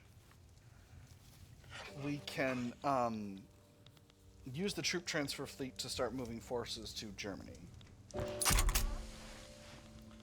And I think France should have a cut down to size CB. Yeah. They want to get Flanders and Wallonia, and they want to get Rhineland and Nord Rhineland, which is fine. So that's interesting. So the Plymouth Station fleet defeated me, but good. So that's a wake-up call. Now, in terms of my ships, did I lose... I'm seeing a barrier here, which is that I don't know the icons well enough to know which one of these are those old school tall ships. I guess it's these ones. So how many of those did I... So they haven't been completely emptied of old school frigates. In fact, most of the ones I lost appear to be iron frigates, which is a little bit... Beautiful. So that's the end of that war. So, let's get the Army of Observation on the way to the Belgian front via the troop transfer. Bedouin National Awakening, very cool. Hey Britain, how would you like to be better friends? Hey Canada, how would you like to be better friends? I think the Expeditionary Force will go next. And meanwhile, I think we'll use the Atlantic Fleet to bring the Marine Corps back to the United States.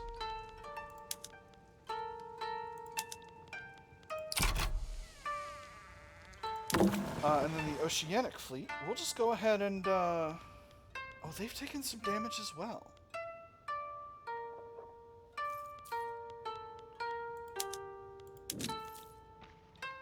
Okay, so let's dock them in Florida and see if they get their ship hit points back.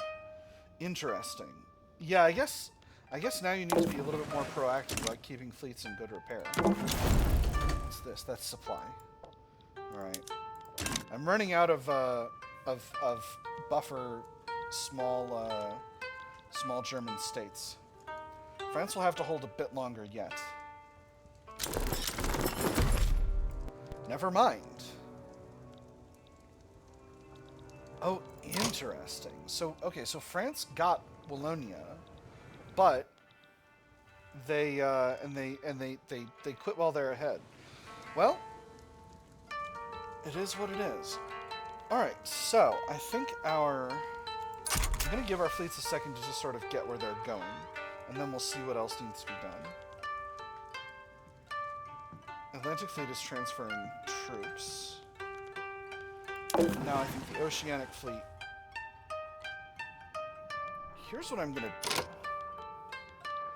I think when the Atlantic Fleet is done transferring troops, I'm going to just transfer all my old ships into the Oceanic Fleet, and then build the Atlantic Fleet up from jump.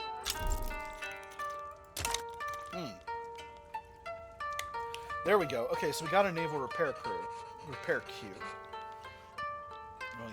Oh, these were the ships in the Atlantic Fleet. They were just all being repaired or something.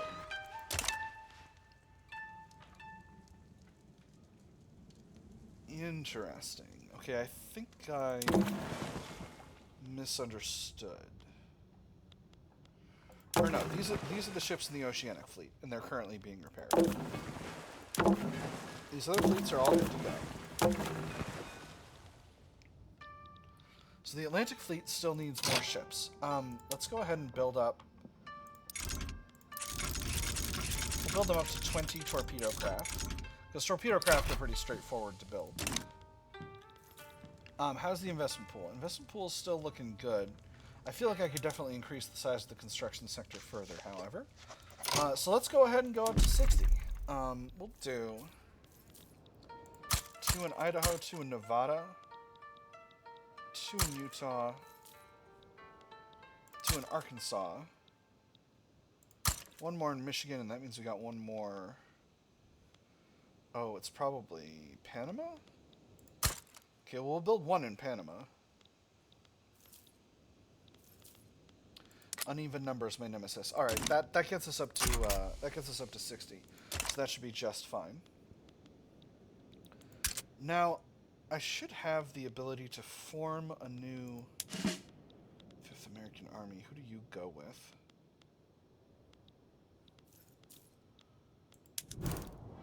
You're here.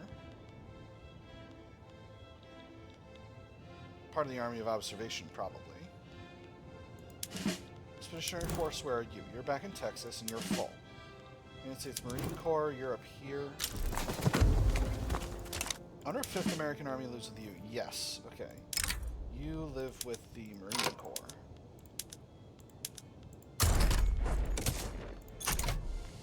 I don't know what the Marine Corps is doing up in Minnesota, but more power to them. Alright, well, I've got a fistful of infamy, but I also have the ability to make some friends. Canada, my friend.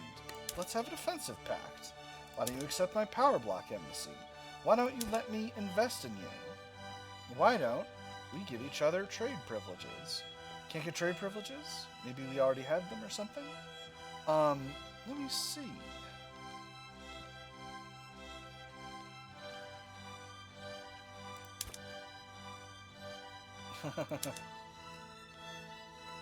Alright, so this is... I'm not getting much out of this. But I'm getting a lot of things I want. Let's be better friends.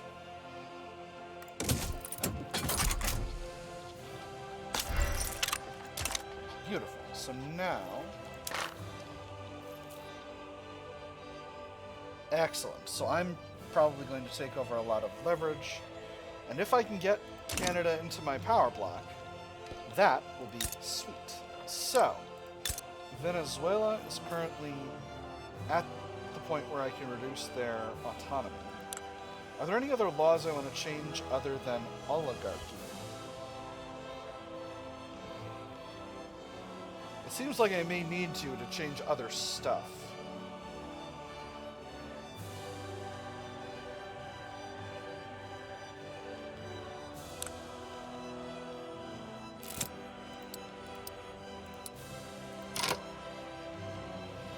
On the other hand, I could simply regime change them. Let's do it. The canvas of ideas. The intelligentsia find it difficult to find the cheap paper they need to immortalize their thoughts. The only upside of this wretched state of affairs, the professor said with an exasperated sigh, is that when someone says an idea is not worth the paper it's printed on, at least they mean it.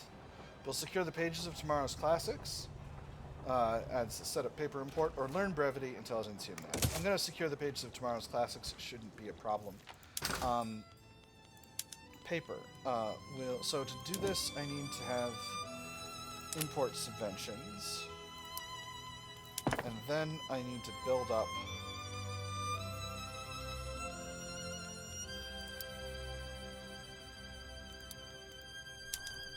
some paper mills. Sorry.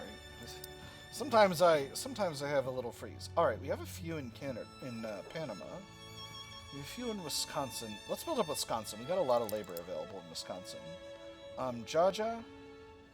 We'll build up some paper mills in Georgia. The paper mills of the South.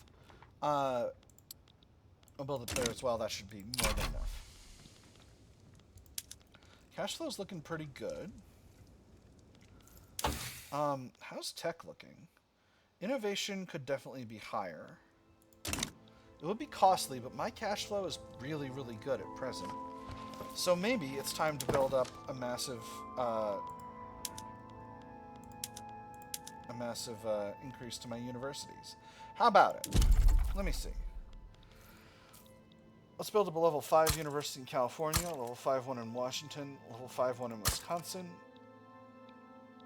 Let me see, what else? Level 5 in Louisiana. And then we'll build level 1 ones across the Old South, including Florida and Missouri, and we'll hit Illinois, Indiana, Michigan. We'll build up level 5s in Illinois and Michigan as well. And that should be plenty. That should be plenty.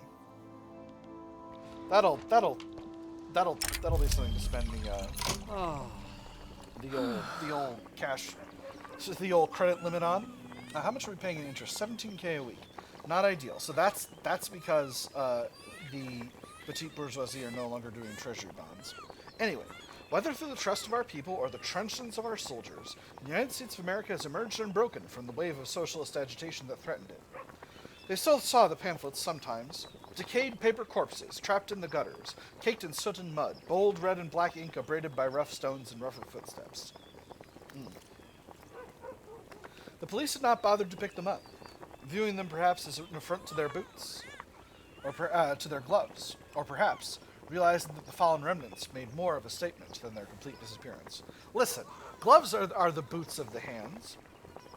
A triumph for all United States of America, extra legitimacy, loyalists from political movements, 2% of upper and middle stratum pops become more loyalists, reduced political strength of laborers, or things will never be the same again, not as many loyalists from political movements and no modification to legitimacy, no penalty to political strength of laborers, 5% of upper and middle strata pops become more loyalist, and 15% increased fascist and reactionary movements. Do you have either of those? We do have a reactionary movement. Let's just go with the first one. I want to keep things on a nice even keel at present. So, cash flow wise, we're doing okay. We got 25K in credit. That's pretty rough. I do want to continue to expand my fleets though, because clearly I need to be building up stronger fleets. That just makes sense. Currently we're adding a lot of torpedo craft to the Atlantic Fleet.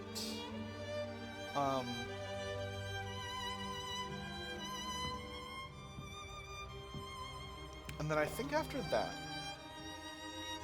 Yeah, okay, so what are we... What are you? You're iron frigates. I think you need to be in the Atlantic Fleet.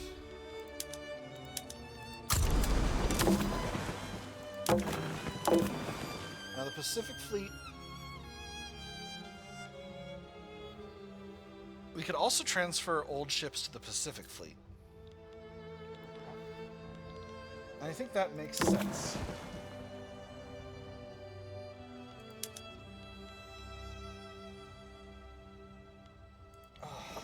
How far are we from Modern Ironclad? We're 8 months left. Let's see. So let's finish out with our military queue that we're building so far. And then once we got Modern Ironclad, we'll reassess. Oh no, Modern Ironclad only unlocks modern ships, heavy ships. So, let's go ahead and add an additional 5 iron frigates. Well, actually, we'll add an additional 10 iron frigates to the construction queue, and that should be plenty for the Atlantic Fleet. And then we'll build up other stuff later.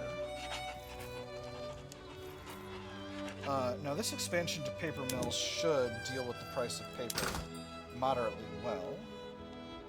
Steel remains extremely expensive, despite the fact that we unlocked a new steel method, and our steel mills are quite profitable, which is wild. Private sector is increasing the size of those, and I think that makes sense. Our shipyards are roaring out new ships.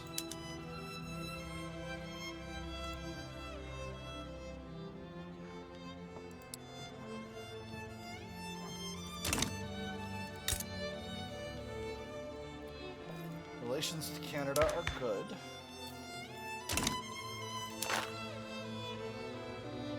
Negative 196. Okay, we're still pushing in here. Is cohesion going up? Is a little bit.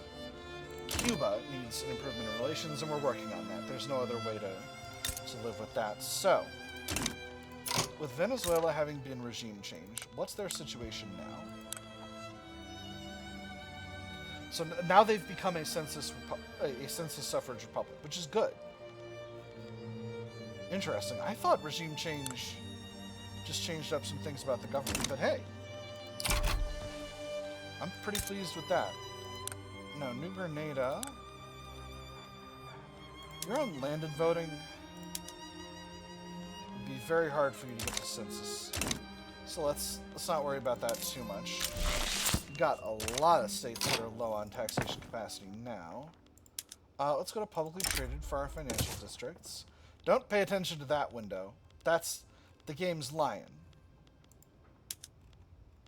Alright, let's press the button that crashes the game. We'll just sort by taxation capacity. So, Iowa needs 2 levels. Wisconsin needs 2 levels. Missouri, Illinois, Minnesota, and New York each need 1. Pennsylvania and Ohio each need 1. South Dakota could use 1. That should be enough, and we'll put those below the universities. Or sorry, we'll put the universities down below those ones, so that we can get our capacity built up. I'm still a little bit short on authority, but I need the money. I need the money sorted out, my nerds. Speaking of which, now that I've got a hold of Guyana, should we incorporate? What's the population? Yeah, let's incorporate. And on top of that, how's the infrastructure? It's really bad. Gosh, I sure did set this place properly on fire. 48% devastation. Brutal. Let's build up some railways. Gosh, do I really want to lock one of those in at the top of the queue? Never mind. We'll wait until Guyana is properly incorporated and whatnot. How long is incorporation going to take here? 8 years. All right. Well, it's not ideal, but it is what it is. Unity in tradition. Oh, first Transcontinental Railway. That's a journal entry I want pinned in here. I should start working on that, actually, because that's going to get us a big migration attraction bonus. And migration attraction is very good. In light of the devastation suffered by states like American Guyana, the Democratic Party has campaigned on uniting the United States of America in this trying time behind traditional values.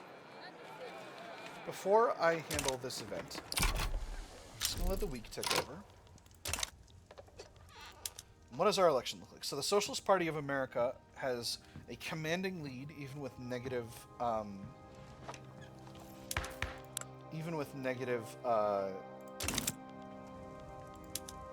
momentum. Now, there's a weird thing that happens with the Socialist Party of America, and with socialist parties in general, social democratic parties, which is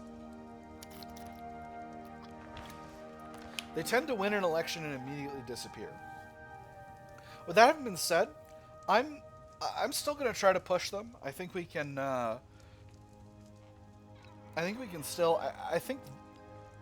We'll see what happens. I think the distribution of votes as it stands is so ridiculous that we could not but but support voters. Anyway, this is a Democratic Party.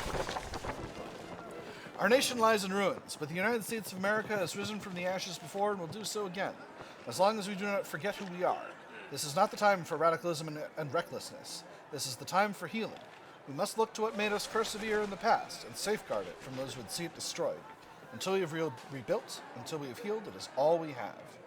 We must come together during this difficult time, extra momentum for the Democrats, or this seems like cold-hearted opportunism. 5% of pops in Guyana become more radical. Pick that second one. Radicals in Guyana isn't that bad. Guyana couldn't be worse off than it currently is, frankly. Mutually beneficial. Now that we have more publicly traded companies, we should focus on what comes next. I don't see the problem. What's wrong with more money? Are you telling me that if they offered you more money, you would say no? It's not about getting more money. It's about who's getting more money. The rich get richer, it would seem to appear.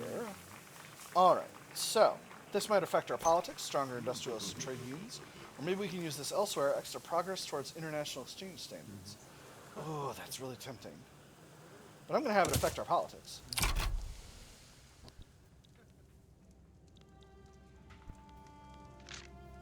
So, I need to lie low internationally at present. We are slowly increasing relations with Britain. I really don't wish to be rivals with the Germans. On the other hand, they don't have much of a fleet, so I'm not too worried about it. The Red Scare. Members of the Republican Party have been vigorously warning against the Socialist Party of America's electoral campaign. First they'll take your boss's house, and you'll thank them for it. You'll receive them as the promised savior, and kneel before them. Then they'll take your neighbor's house, and you'll try to convince them. You'll say, but he's a good man, I know him, and it won't matter in the slightest. And they'll take your car, and you'll think to yourself, it's fine, I don't need a car anyways. And can you guess what happens next? You know what'll happen next. These leftists are traitors to the nation, reduce momentum for the Socialist Party of America. Rhetoric is needlessly alarmist. Reduce momentum of the Socialist Party of America, government interest groups -2 approval.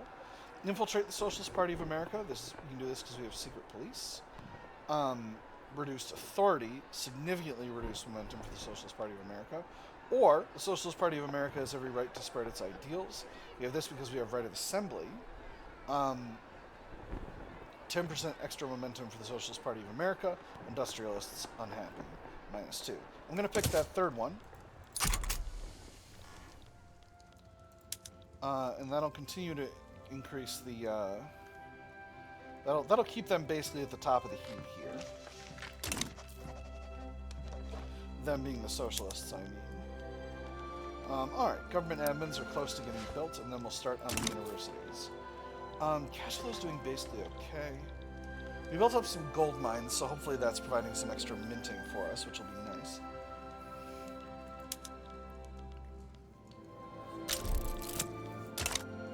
Authorial intent.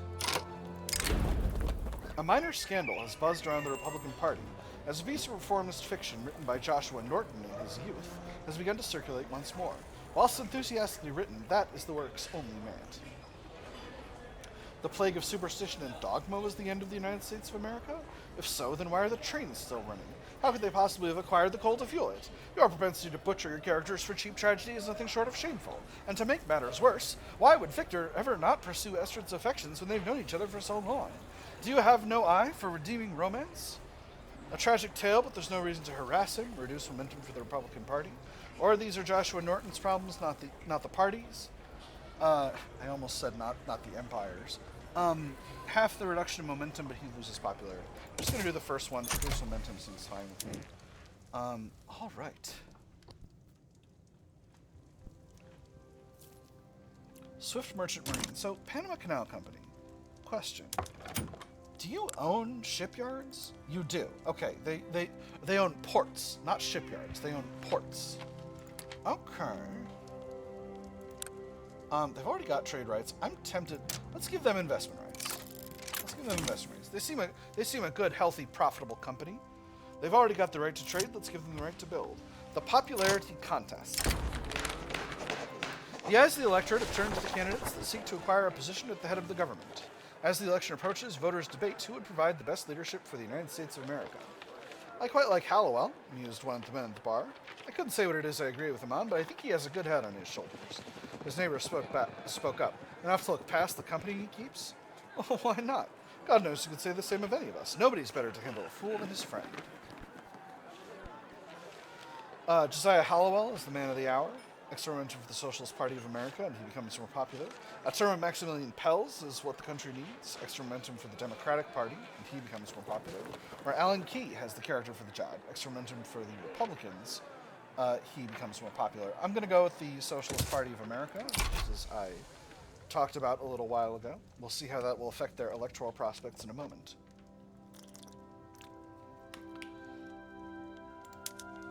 Very nice. Looks like they're up at 83% of the votes, which looks good. And there's the modern ironclad. So, first of all, let's look at what technology we want next. In military, we're nearly finished with Tier 3. Let's go ahead and snag military statistics. Oh boy. Oh boy. Head's feeling weird. I'm keeping hydrated, but still. Whoa! They moved military aviation to Tier 4. Whoa, I completely didn't realize that. That's bananas. Well, well, well, well, well. That's frickin' wild. Huh.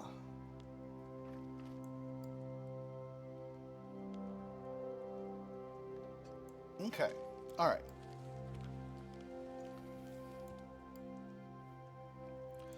So there are a lot of things at the top of Tier 4 I want. I think first, trench works just to keep the infantry functioning. Then wargaming. After that, I'm tempted to go all the way to automatic machine gun, but I think actually sea-lane strategies and pre-dreadnought are going to be the way to go. I don't think protected cruiser necessarily takes radios right at the beginning, so I think we should be good there. After that, I'm going to circle back to production, and I want to just finish out the Tier 2s, the Tier 3s. I got to get to electrical generation. I got to get reinforced concrete. Vacuum canning, I can't believe we don't have that yet. Aniline, shift work, improved fertilizer threshing machine. That should be good. I've actually, this has been way overdue. I've been very much over-focusing on the military, and I think that's potentially going to come back to bite me if I don't sort it out right now. So,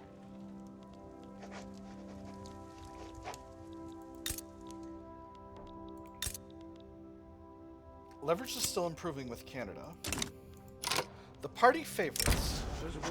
The wing of the Democratic Party, affiliated with the Southern Planters, has raised complaints about Roger Stanford's choice of endorsements, leaving their supporters neglected. I must levy a concern now that it has come to my attention.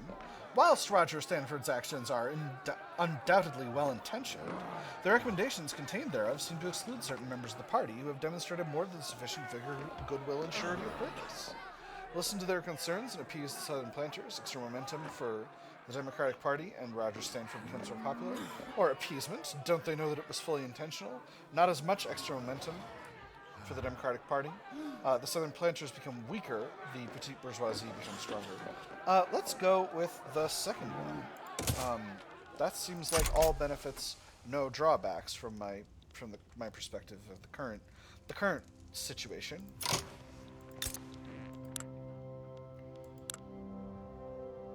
Which is increasing really fast. Military assistance has increased military goods cost.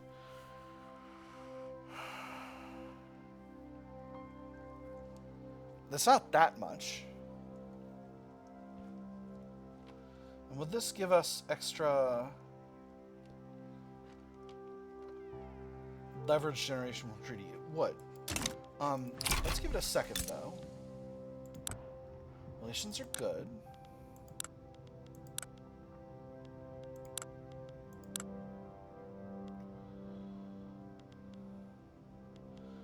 Orchestrate coup. Interesting. Invite to our power block.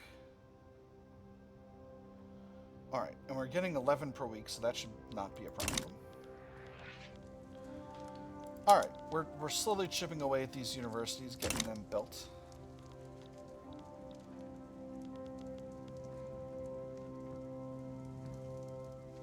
Unnecessary promotions. Why are they mad about unnecessary promotions?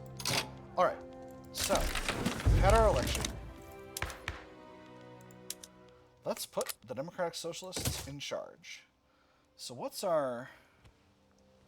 Because our ideological incompatibility is only moderate. We've got 2 protectionists and a social democrat here.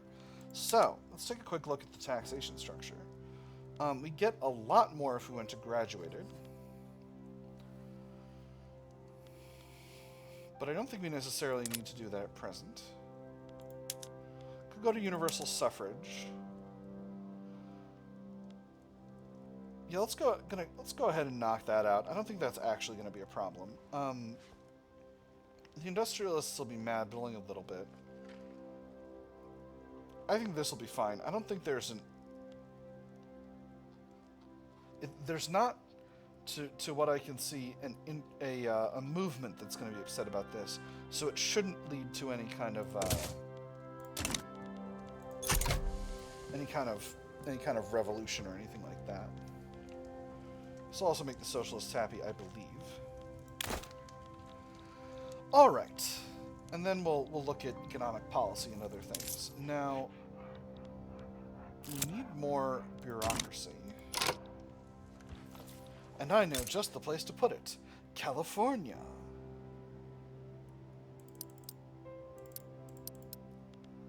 That's probably way more than enough.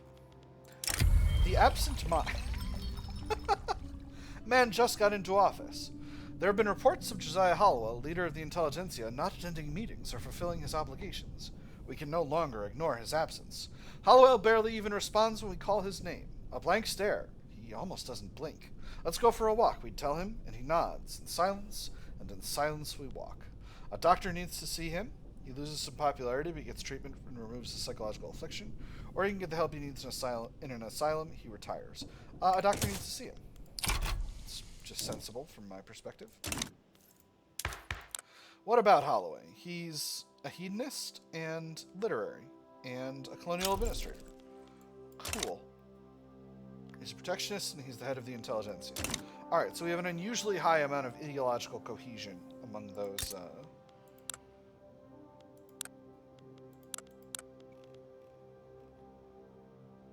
groups. Interesting. They're going to so Costa Rica is going to a presidential republic, which is curious. Now, New Grenada.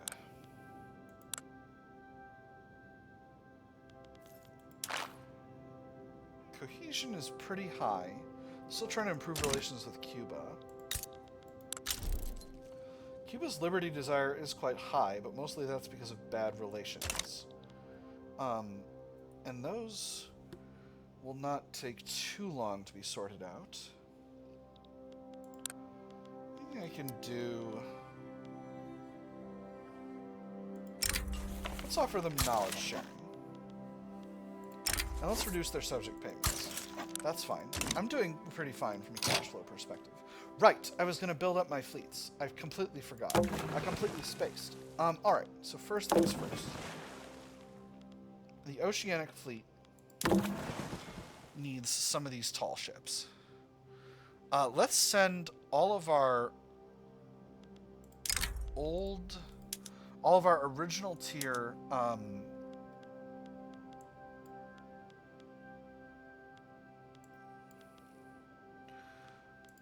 interesting. So I can't actually see which ones are which model anywhere in here. No, I can't. It's in the upper right corner. No, I can't.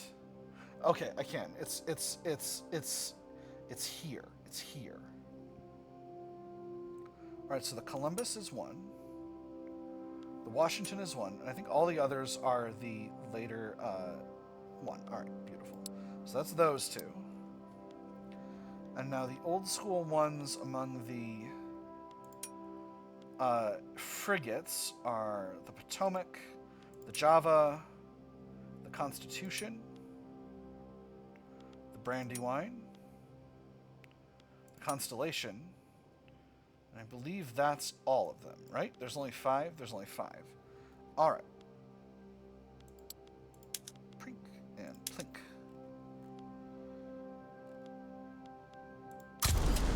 And that should be good. Now, those are going to the Oceanic Fleet. Now, the old style ships of the line and frigates, all these can be transferred to the Pacific Fleet.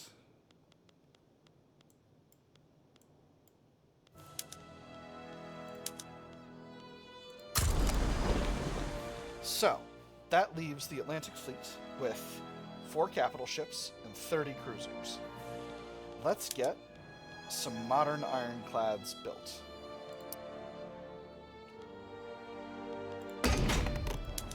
Let's add a template. Modern ironclad. Let me see. I mean, double the hit points and double the armor at a cost of only a little bit more steel. Definitely going with that heavy armor.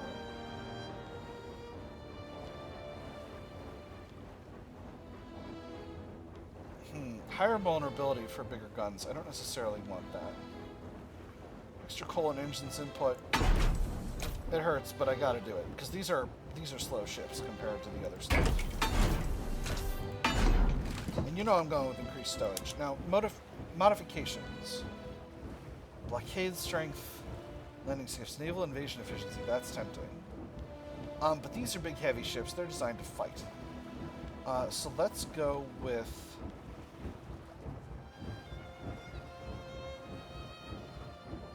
plus 20% torpedo boat, destroyer, and destroyer?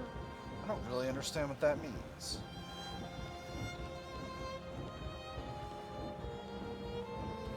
Let's go with torpedo nets for... Oh, and we only get 1 modification here.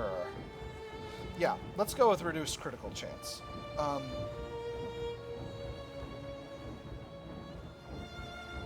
So, what do I want to... Can I change the name? Global skins. Okay. We'll go with our improved modern ironclad. Okay.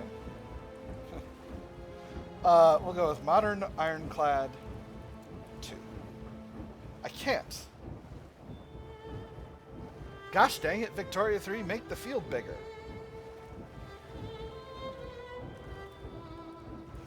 Ironclad 2. Alright, now we swap over to that here, and we queue in 6 ships.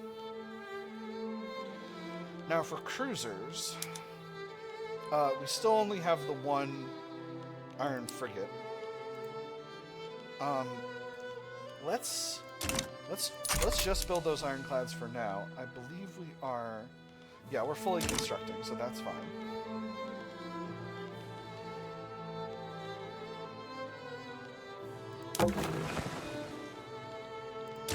Now, once the Oceanic Fleet is finished,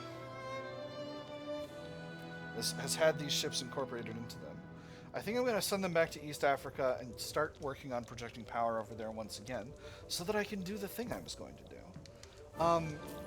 Let's take a look at the ledger. Okay, we're actually getting close to Great Britain. So we've pulled Canada out of Great Britain's orbit. How are we on power block? We have 57. Is it still going up? Yes. Law advancement, universal suffrage is at 50%. Very good.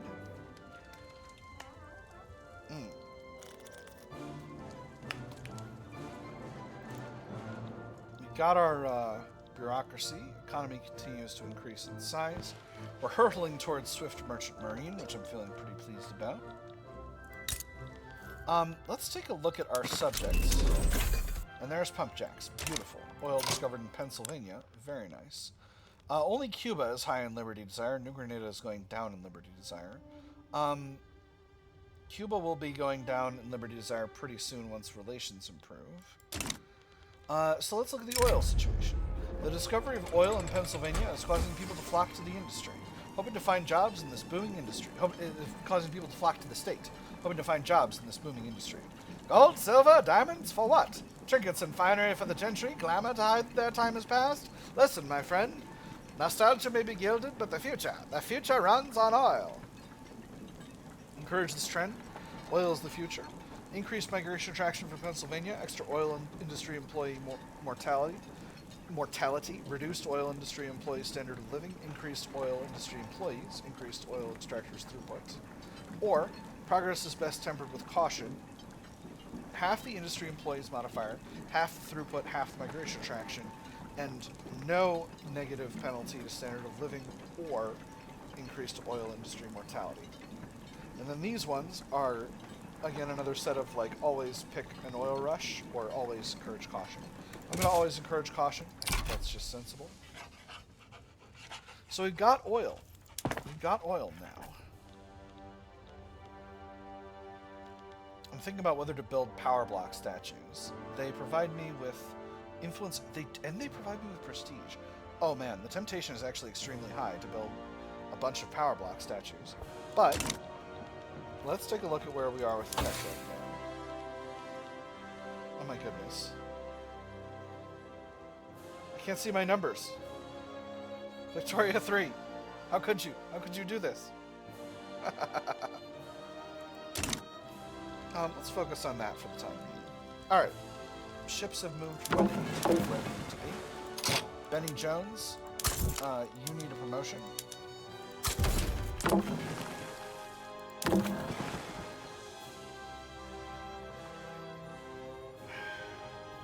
Let's build another 10 torpedo boats for the Atlantic Fleet. And that should use up the rest of our ship construction capacity. Yeah, actually, wow. We were able to build almost all of those at the same time, which is pretty extreme. So I think from there... Oh. Troop transfer fleet, I think I'm going to want another 20 troop ships. Another 20 troop ships. I almost said cruise ships. And then I think from there, I want a... From there, I'm going to want more stuff with the cruisers.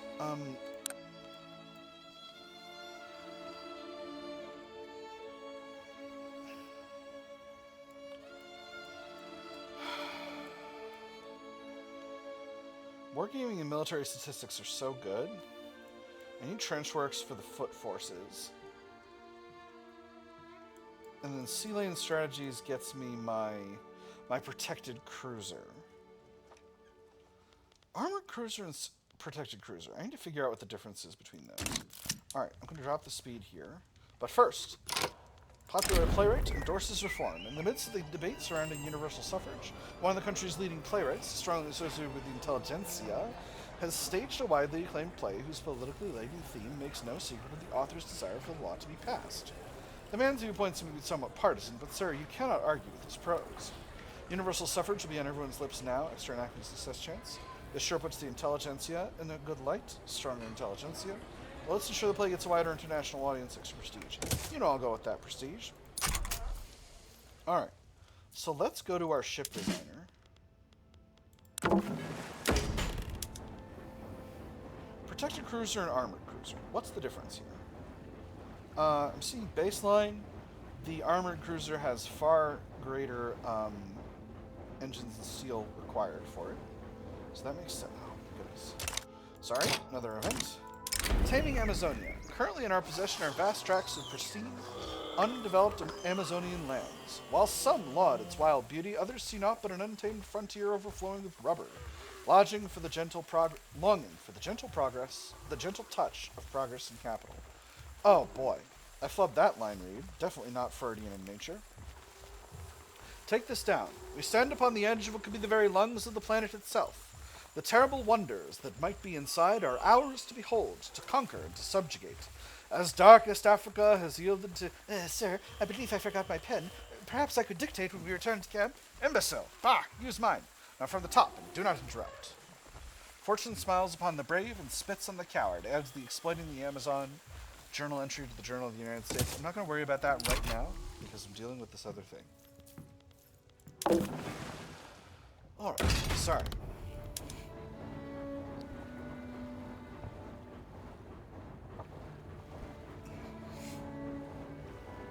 So I'm seeing the armored cruiser has significantly lower vulnerability, slightly lower speed, higher supply capacity, double the carrying capacity. Yeah, okay, so the armored cruiser is definitely better. Increased crew attack damage, increased hull attack damage, equal critical chance and critical damage, but that's basic. Same visibility and detection, but significantly lower vulnerability. Yeah, okay. So I think the armored cruiser is what we're going to want for our ship needs. Let me actually read these descriptions for you. For our light ship needs. Protected cruiser. A fast, long-range cruiser with an armored deck protecting its vital components. Or, armored cruiser. A larger cruiser with a heavy armored belt, capable of engaging most targets save battleships. So, I think with that being the case, pre-Dreadnought being the one that unlocks armored cruiser, I think we need that more than we need sea lane strategies for the torpedo boat destroyer. French mass immigration, excellent. But we will queue in sea lane strategies at the end there. Ooh, and I also want assault marines. Dang. So many techs I want. I just wish I could hug every tech. How are the universities going? They're going. It could be going better. Oh, Guyana is still really in a bad state. It's still a 26 devastation. And there's Swift Merchant Marine unlocked from the Panama Canal Company, which is pretty cool. Now, Panama Canal Company, in the olden days, you provided me... Oh, you provide one free company charter, not one free company. Just plus one company charter. Interesting.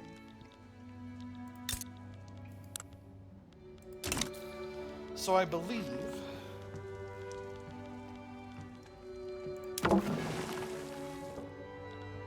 Yes, I'm going to put the Oceanic Fleet onto projecting power in East Africa, which I was going to do before, but... or which I was doing before, but then I got into a war with Great Britain, and you know how that goes. Oil in Alabama. Now, is there any demand for oil in our market? Not really. A little bit short on luxury furniture, which is a pretty big surprise. I wonder if they rebalance the things, or if my middle class is simply spiraling out of control in size. Not that that would be a bad thing by any stretch of the imagination. Okay, so here's regular furniture. Yeah, I definitely can produce more luxury furniture, no problem. So let's do it. Not here, I can't. Furniture manufacturers, I actually don't have that many. So we'll set the ones in New York on precision tools. And the ones in Pennsylvania on the same. No, not the ones in Pennsylvania. The ones in Ohio, maybe? Yeah, let's do that. And that should put luxury furniture at a lower point. Alright, beautiful. Luxury furniture is on a massive export subvention right now.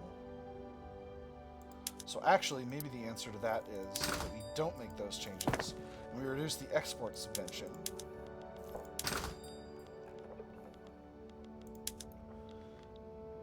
And the price of luxury furniture will basically correct itself, as foreigners are not buying as much. Alright, I'm going to increase the tariff on arts, because I think we should be producing our own art to the extent that we can. Now, hardwood. We have the ability to produce a lot of hardwood, so we should in no way, shape, or form... Oh, hey. Oh, you know what? I got pump jacks and I didn't change any of my plantations. Well, that was silly. Let's do it. Now, I was going to look at wood production. Where's my logging camps? Here we go. Because I can definitely afford to have more logging camps on more hardwood production.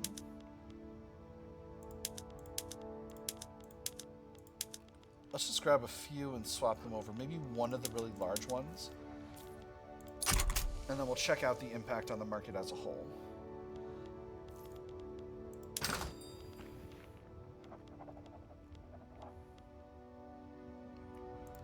Hardwood is still expensive. I don't think throwing a tariff on hardwood's throwing an increased tariff on I think it is. I think it is. In fact, we'll produce even more hardwood, and that will bring the prices of wood and hardwood closer together. I am going to look at this event in a second. I just want to make sure that I'm not completely goofing this up. Okay, alright, so now we're importing even less hardwood.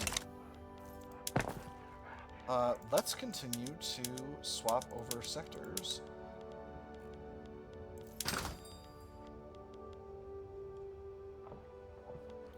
Wow, okay.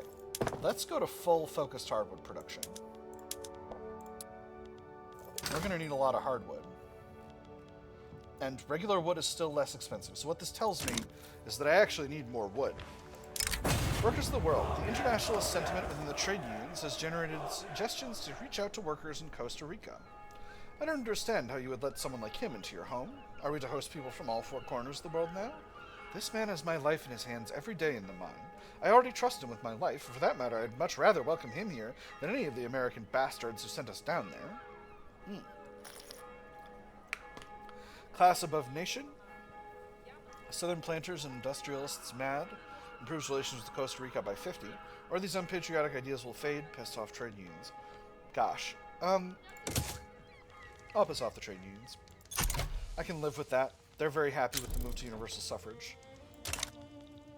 Oil in the West Indies, very cool. I think I need to cut a consumption tax. There's something else I'm spending. I'm only spending, oh my gosh. No, I need the money. It's fine. I can afford to piss off my, my interest groups. It's fine. It's fine. It's fine. It's so fine. It's fine as heck. Cuba's still going up in Liberty Desire, but that's almost done now that we got their relations above 50. And now Canada will join our power block. Beautiful. I'm delighted.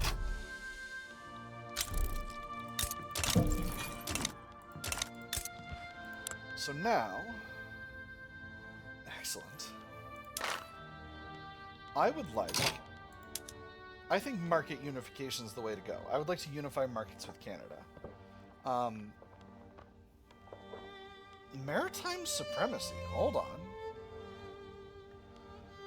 10% ship involvement generation, 10% flagship involvement gain.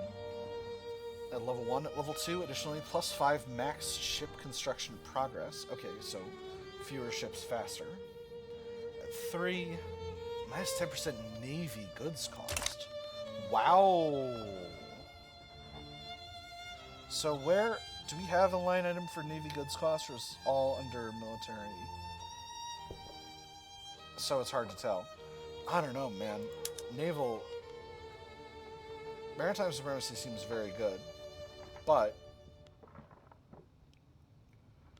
Market unification... I think I want market unification. We'll do naval supremacy for the fourth one.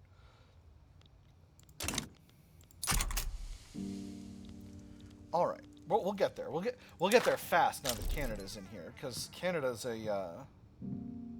maybe they're only a minor power. Ooh, Golden Guyana, lovely. I guess they're only a minor. They're power number 17. France is still a great power. Okay, Guyana's turmoil is slowly going down. They have a rainforest penalty to construction speed. That's why things are bad over there. Let's start by building a couple of trade centers. Wow! 57 weeks. Ugh, that's so brutal. How much would a decree cost me? 100 authority. I can't afford it. I need to keep the money for the consumption taxes. Dang. We'll build one at a time. We'll put one all the way at the bottom. Focus on the universities. We'll build them one at a time. Because I don't want to have to cut 2 consumption taxes over this thing. Because, again, that's cash flow that I kind of desperately need. I am in a government debt situation right now that I don't love to be in. Troop ships are getting built. Modern ironclads are in the process of being built. Hopefully, now that we're at 80% with universal suffrage, we should be getting there pretty fast. All right, there we go. Beautiful. We're in steady. Once again, I need some more government sectors.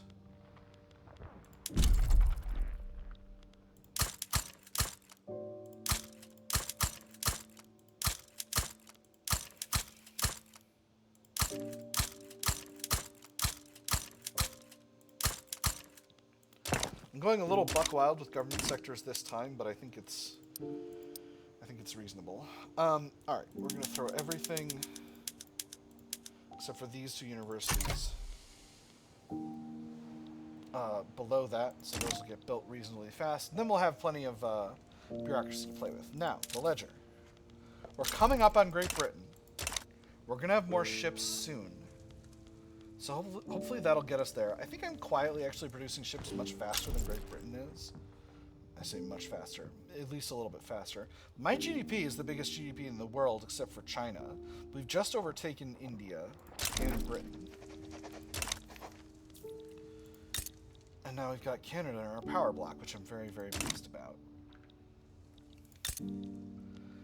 Alright. We've gotten Cuba up to poor relations, so they're going up in liberty desire much slower. They are going down from plus 55 from timed modifiers. Means of independence and prepare for war. Oh, this is from the Cuba event chain. That's what this is. Okay. Well, can't do much about that. Who's supporting their independence? Mexico and Great Britain. Well, gosh, and also golly. Well, hopefully they'll be...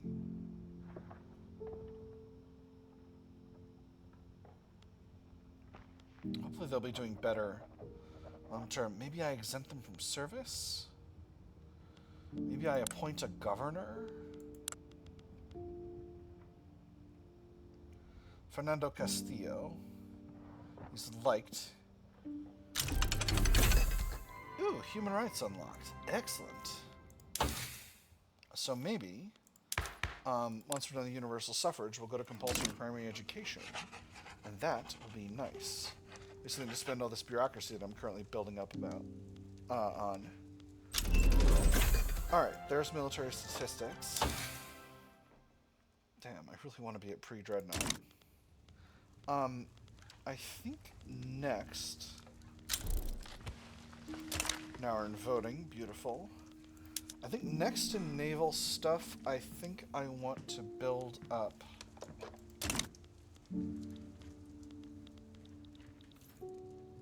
I think maybe I need a convoy disruption fleet. Now, I've got a troop transfer fleet, but I do want to continue to increase the strength of my Atlantic fleet. Let's go ahead and throw in another 20 iron frigates. I don't think I'm going to be building up any additional... I'm not going to be unlocking a new type of frigate for a while now, and I want the Atlantic fleet to be quite strong, because that's really our battle fleet. Meanwhile, the Pacific fleet... I'm going to send a projecting power in Polynesia, because... it's time I pursued a historical goal of taking over Hawaii.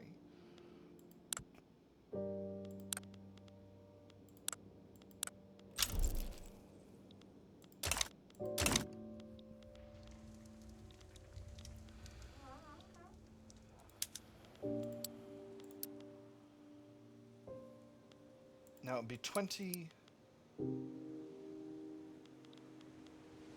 infamy to annex Guatemala.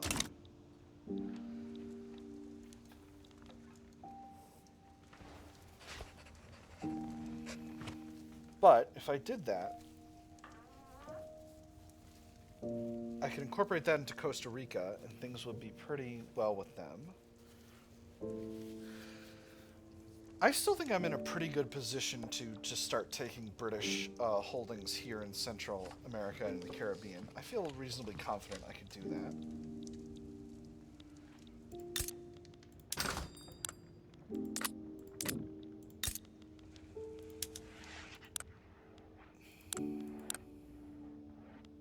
Now, the Dutch do have a defensive pact with Great Britain. They are our rivals. I would love to take the Dutch Guyana. I would love to take Dutch Guyana here. I'm almost finished with the trade center here in Guyana, in American Guyana. And the reason that's important is because, hey, there's universal suffrage. Beautiful. The reason that's important is because we're going to, when there's world market access, there's a little bit more ability to fix up standard of living because you can buy and sell goods in the world market. Now, I just got something. Head like a leaky sieve. I'm kind of tired. Maybe, how long have I been going here? 2.5 hours. It's a pretty good session. I'll go another half hour though. I'm not completely down bad. I finished with universal suffrage. So now, if we go to compulsory primary education, that does piss off a couple of my other interest groups.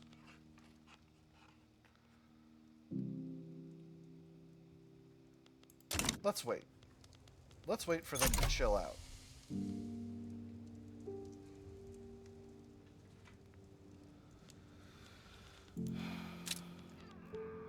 I thought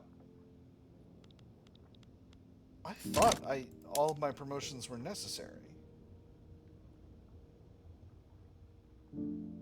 How do I see how long these are hanging around? Okay, only another 12 weeks. Alright, so those folks will be doing a lot better later. Okay, now I'm really in a bad place with authority. I'm going to cut my consumption tax on porcelain. I don't know why my authority keeps getting... Oh, right! It got goofed up because I went to a wider suffrage system. That's what happened. Okay, so petite bourgeoisie are going to jump ship from the Democrats to the Republicans during the next election. It looks like the Socialist Party is going to hang around. I could make healthcare public, but I don't want to piss off my industrialists too much. Let's wait for... Let's go for another few weeks to make sure that those Pacific Coast interest tier decreased to pervasive. Oh, because my fleet's down here now. Still can't do anything with Hawaii because we're not engaged down there, but I could get going over here. So, oh no, I can't, not yet. Diplomacy, East Africa. What's the state of affairs? We're on observant. We need to be engaged. We'll be getting there pretty soon. All right. So I'm going to go after Isak. That's my point. I wonder if in the new system Britain is just a lot less good at Comanche nationalism. Very cool. Britain's just a lot less good at keeping their interests up. And that's why a lot of Central Africa hasn't been colonized. Which, you know, I can't say is I am unhappy about. Egypt may be a country to keep an eye on. Let me see. Has Ottoman Empire become unrecognized? They did. So they lost the Tanzimat this time around, and that's why Egypt has gotten so strong. Alright. So railways in American Guyana are under construction. Incorporation is in process. Okay, so as you can see, turmoil is way down since I built my trade center. And that means subsequent trade centers are going much faster, which is very good. I'm going to build up an additional 3 levels of trade centers.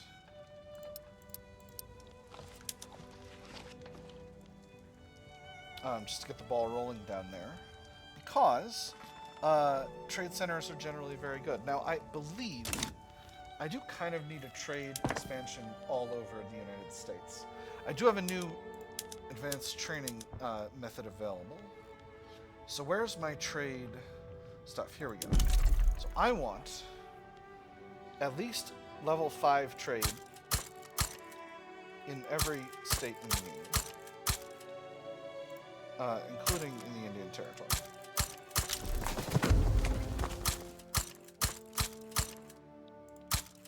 This will promote importation and exportation in many different areas.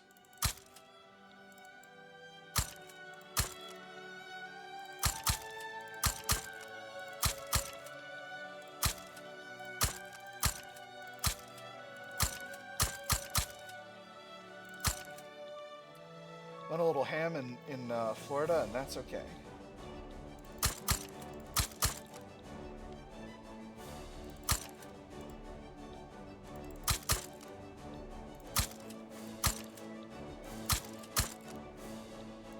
And one in Maryland. And that should be good.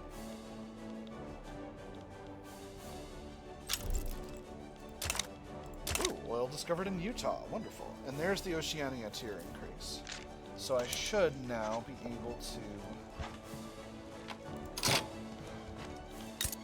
Let me see. Population of Hawaii. 84% Hawaiian. 10 acceptance from shared heritage from no shared heritage trait. 10 from no shared language trait. Protectorate it is.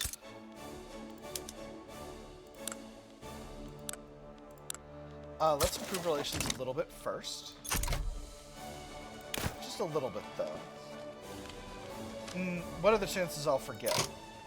And improve to the point where I can't take the protectorate? Let's do this now. So who would step in?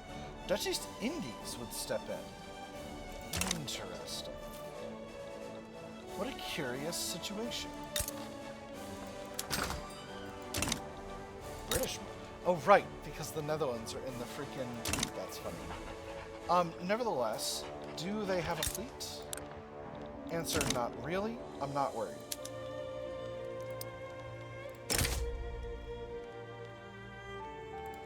.8 infamy, don't mind if I do.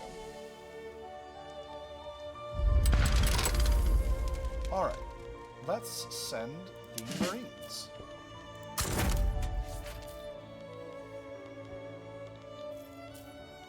Let's station them in California. We'll send the troop transfer fleet over there. And they can go through the Panama Canal now, which is extremely convenient. Far more convenient than sailing all the way around South America.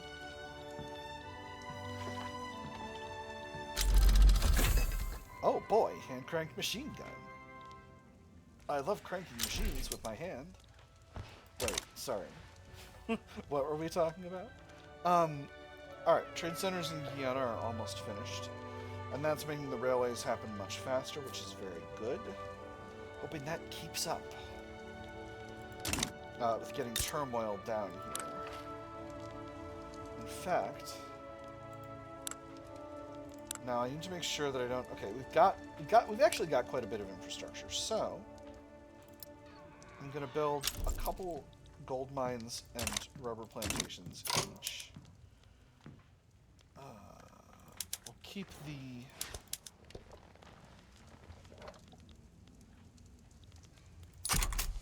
railways at the top of the queue here. I want the gold mines before I want the rubber plantations, so we'll put those first. What happened with me in Great Britain? Are they damaging relations? They're damaging relations. Those bastards. Stop it! We can be great friends. Ooh, Spain's got a new flag. What flag is this? Are you Carlist now? No, it's Isabel de Bourbon. It's still the Bourbon family. How's our cash situation? Cash situation's not bad at all. Industrialists and petit bourgeoisie are a little salty. They don't like that whole universal suffrage thing I done, but that's okay. Could never be more okay.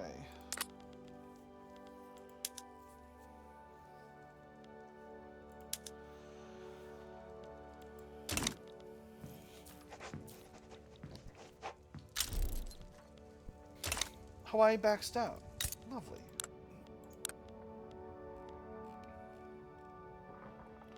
Well, now we're improving relations still. Excellent. So the Pacific Fleet...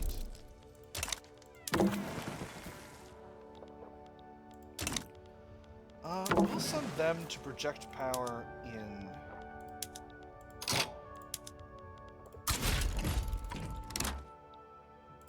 the Maleficent. And we'll see what we can do over there. So Great Britain is expanding actually in Southeast Asia significantly. So I think for now, actually, I think now's a good time to go after Isak. Conquer state. Remember, you'll see Ethiopia might step in, but if Ethiopia steps in, I can make them a protectorate, and that's exactly what I want to do. So here's our diplomatic play.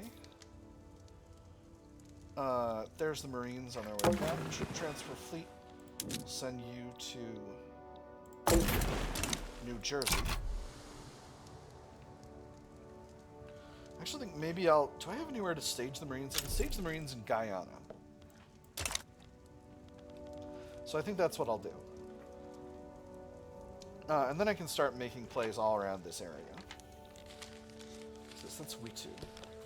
Now, I don't have the ability to colonize further into Africa, but that's okay. That's really quite okay. Still have some unrealized taxes in areas, if you can believe it. Texas, primarily. Let's go ahead and add some government admin down there. Unfairly denied entry. Apache people in Colorado are being blocked from entering certain businesses by some local Yankee people.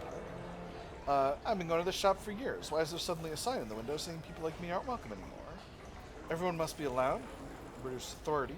Or shopkeepers can sell or not sell who they like, -1 standard living for Apache in Colorado. So, what's the proportion of Apache people here in Colorado? Sorry, it's too small. Can't be bothered. Typical politics. So, let's get the Marine Corps mobilized. And the troop transfer fleet can move them to Guyana. And from there, they can be ready to invade Isak. Anyone else want to pile in?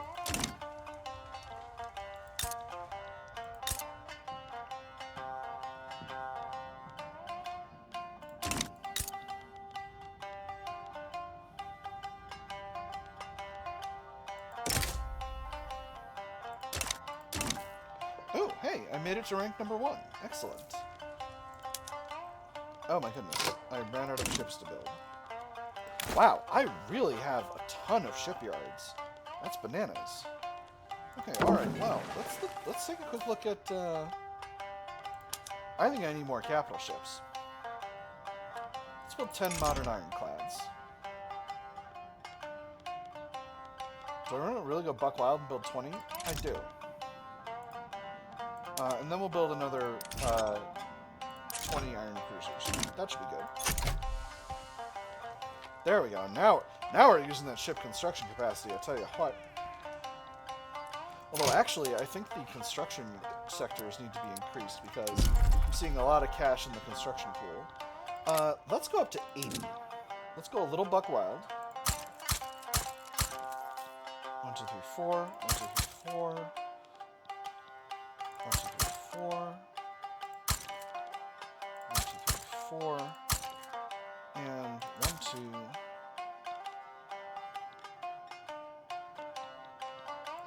And 1, 2. And those should get done pretty fast. Now, obviously, I'm putting myself in a bit of a financial hole here, but you know, it's fine. It'll be fine.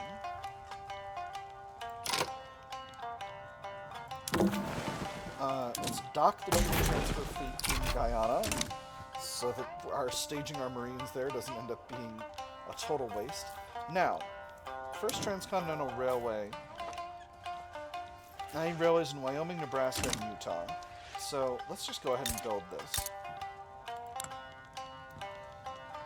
Railways in Utah, Wyoming, and Nebraska.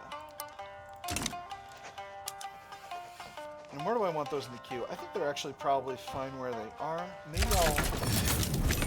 There's the wheel popping off. So, nothing complicated about this. We'll just invade using the troop transfer fleet.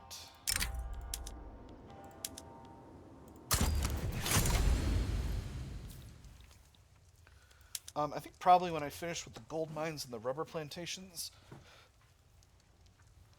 Actually, let's throw the rubber plantations further down below, because I want to be slowly chipping away at these trade centers and these other areas that I've queued in, and I'm not going to do that if I'm spending all of my construction capacity in Guyana. Now, my construction capacity has recently gone up significantly, so we will be continuing to do more as the weeks go by, but it's still important to do as we do. Now, we're pretty low in cohesion. Least compatible government type, Cuba. Well, Cuba? Can't force regime change because we're in a diplomatic play. That's okay. That's really okay. They're still going up in Liberty Desire, which is... These timed modifiers. How do I... Can I see... Okay, prepare for war is 23 months. Means of independence is 33 years. Okay, so means of independence is not going to go away. Prepare for war is going to go away eventually. If I let's appoint a governor. I want to see this event. There are several potential types of candidates that we can consider for the head of administration of Cuba. What type of leader are we looking for? Governance is a very delicate thing. Every state has its own precise pressures, its lobbies, and its concerns. It's our job to ensure that all these issues are effectively swept off the board, never to interfere with our aims again. Mr. Dorsey, the influential planter, will take charge. Stronger southern planters for them. Okay, that's not useful. Go with a local appointee, Mr. Gonzalez. Okay, hold on. Now I need to see these. Influential planter. Extra colony growth speed, ranches throughput, and plantations throughput. Not particularly useful. Local appointee. Reduced weekly liberty desire gain, increased loyalists, and reduced radicals from political movements. Very cool. Okay, that's good. And Gonzalez is a landowner's guy. Mr. Sweet, an experienced extractor. Extra mortality, colony growth speed, and extraction throughput, definitely not.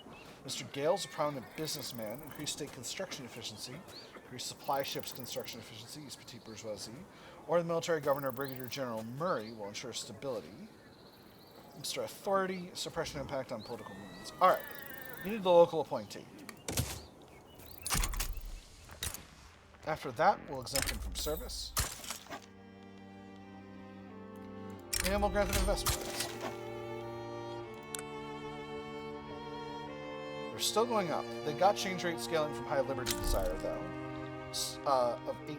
They're damaged bastards. I'm trying to do the things we need to do. So, prepare for war is going to go away in a couple of years, and then they'll be going down in liberty desire.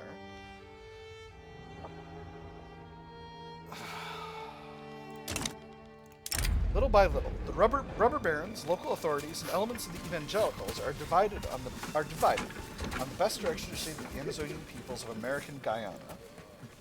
Every argument, however, is rooted in self-interest. Both her husband and her son's hands were struck red.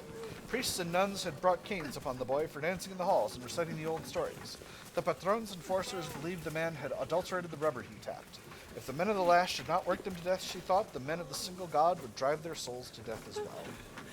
Education is a distraction. Their hands are for labor, not writing. Extra rubber plantations throughput. Increased radicalism for discriminated pops. Evangelicals unhappy. Or we shall make Americans of them yet. Southern planters unhappy. Extra education access. Extra assimilation. Slightly increased radicalism for discriminated pops. I'm going to go with the second one. It just seems sensible. Alright. That's the war finished. Whistle stop tour. Albert Roosevelt intends to travel across Louisiana by train to campaign for the Republican Party. So, let's take a look at our election situation. The Socialist Party is still very much ahead. So I think we'll keep things where they are. All I intend to do is present myself to the people. I'm just a simple man trying to get our party's message out by the best means available. Campaigning by rail is a smart move. Extra momentum. Stressed railway network in Louisiana, reduced whalers throughput. Or it would be a shame if the campaign train kept suffering delays. Mysteriously mismanaged railway network significantly reduced throughput by 50%. but minus 10% momentum for the Republicans. I'm going to go with that second one. Hooray for partisanship. All right. So now that we're here in Somaliland, what if we annex Begender? Would anyone stop me? Congo might try. I'm not too worried about that, though, to be completely honest. So let's do it. Zanzibar, Cozumel State. Yeah, not worried about it at all. Let's do it. 13.1 infamy. I can definitely live with that.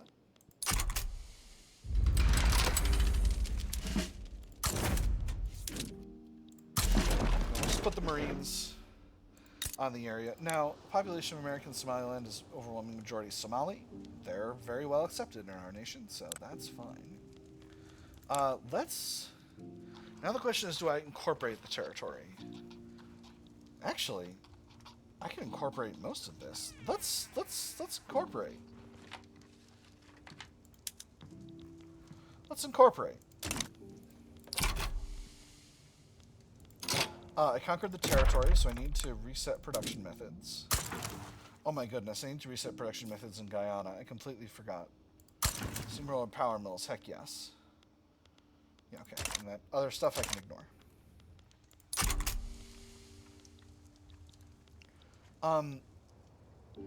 Gosh. So this all is Eritrea. No, only this is Eritrea. Okay. So, the reason I'm thinking about this is because I'm thinking about, I think if I subjugate Ethiopia, maybe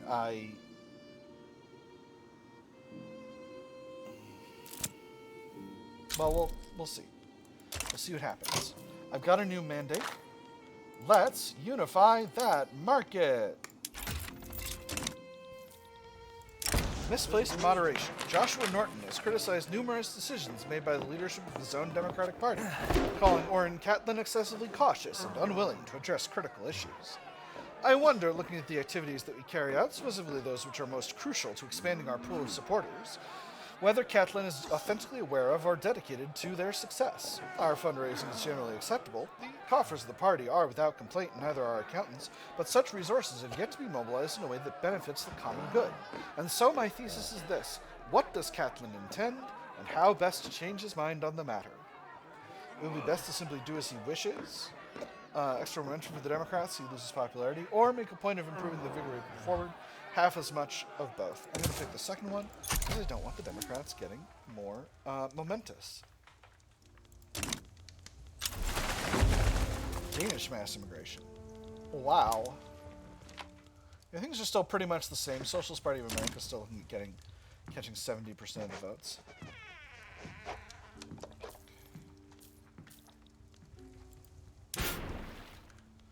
I'm going to set the Panama Canal to no passage for enemies.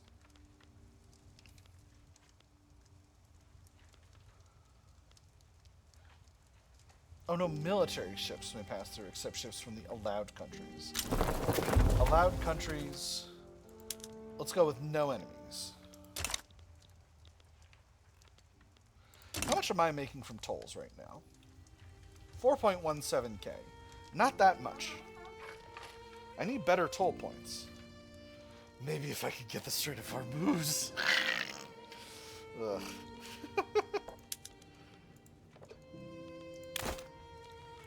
Alright, so no one seems to be stepping in to protect Begender.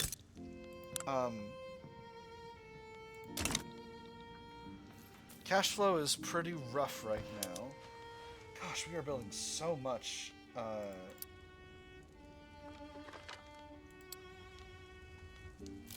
with our ships. It's bananas. The grand plan pays off.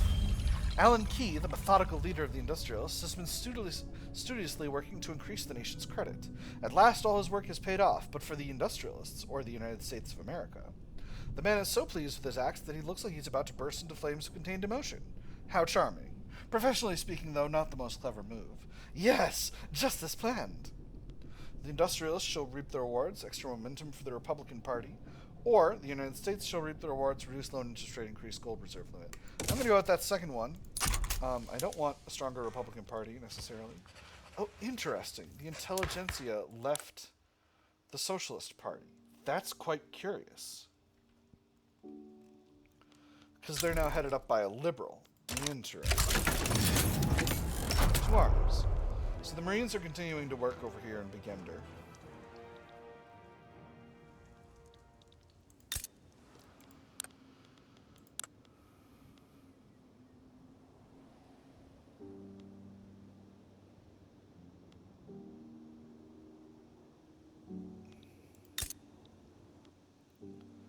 I'm just looking at what populations we have in these areas, because we have a lot of people who could be pretty well accepted. Now, why are the Somali...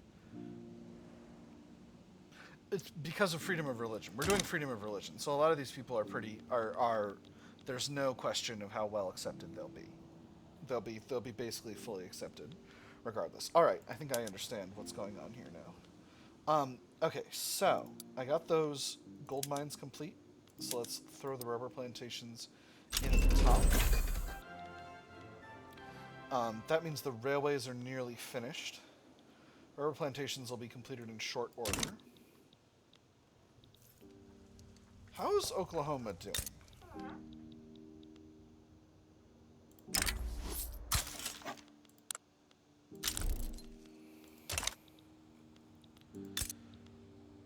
Population's pretty okay.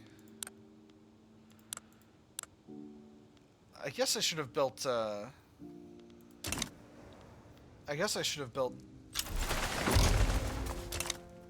trade centers there sooner, but I didn't have trade centers built in a lot of places. Alright, Josiah Hallowell is finished. Our new leader is Emery Norcross. He's a traditionalist commander and cruel. Oh, cruel's pretty tough. -1 standard of living across the nation. That's pretty bad. However,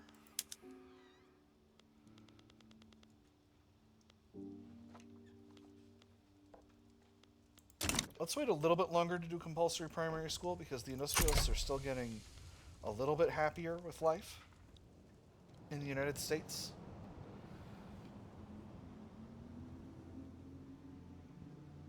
So I think I actually may be on a conquering spree here. I think that's actually what I'm doing. I think I'm just seizing all of this territory. Because I've got high acceptance for African heritage pops, it just makes sense. Factories in Pennsylvania have been reported to be placing French people into roles with incredibly poor working conditions, owing to their status as second-class citizens in the United States of America. I know. Us businessmen have a reputation for only caring about the bottom line. That may be true for some, but the way I see it, any venture must be built on a strong foundation of values. The French don't share those values. How could they? Those are our values. This unequal treatment cannot stand. Weaker and saltier petite bourgeoisie, extracultural majority movement pop attraction. So that's our American supremacist movement. Or they're lucky to be given any job at all. -2 standard of living for French. All across America. 2% of French pops become more radical. Weaker cultural majority movement pop attraction. 5% of French pops in Pennsylvania become more radical. Okay, let's take a look at our society here. How many of our pops are French? 2.56 million. Okay, that's actually a significant number. That's more than 1% of the whole country. That's 2.5%. Math. That's like 4%. That's like 3 or 4% of the country. Bananas. Unequal treatment cannot stand. Sorry, petite bourgeoisie. I don't like you guys. See you in National Awakening. Cool. Alright, railways in Guyana are almost finished. It's a good thing I've got a big buffer of bureaucracy, because from all those bureaucracy things that I built up in California. I think I might end up going after Egypt, but if I do that, I need to stage a force here. I might not, actually. The Marines might be fully capable of handling it, which would be bananas, but reasonable.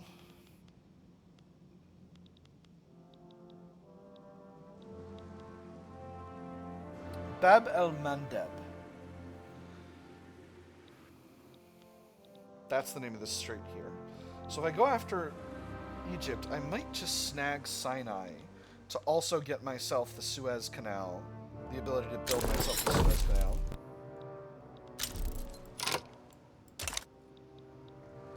Okay, now Sidamo is a country. I cannot simply annex Ethiopia. Not directly, at least.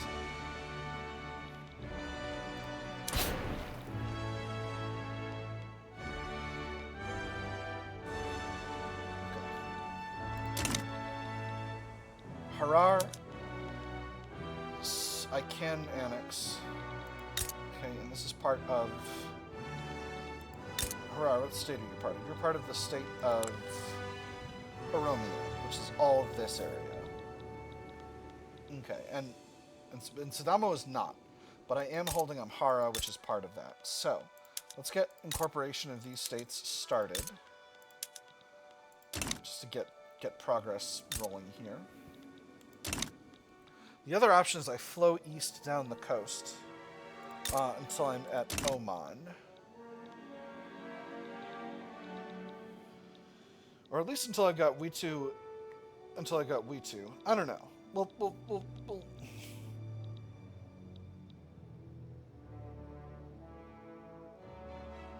Let's continue to go after targets of opportunity here. Ooh, Britain maybe steps in if I do this.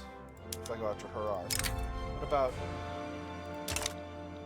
Sidamo? No. Ethiopia might, and that's okay if they do.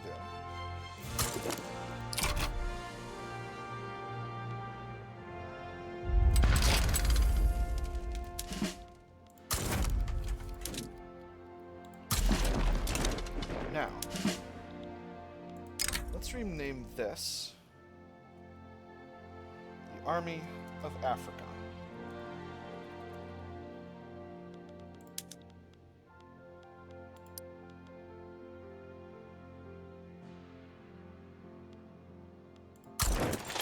We'll go ahead and upgrade the units that are in this army. We'll recruit a general. Let's go with Philip Sheridan. And do I build up capacity? I think yes. I'm hitting the conscript button. I should be hitting the soldier button. Alright.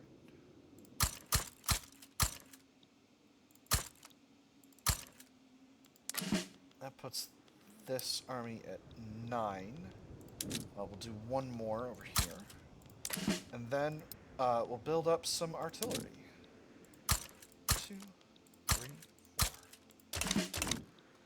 That should be enough for now. Now, do I put these ahead of these trade centers? I think yes is the answer to that. Even though they're going to take a long time, I think they're worth it. I am going to throw the rubber plantations in Guyana ahead of the queue because that's still important advancement. And then we'll have an army of Africa that's stationed in Africa to help with things over there. Venetian uprising, now that's interesting. Against the Austrians, quite curious. Welsh National Awakening, very cool. Gold depleted in Arizona, interesting.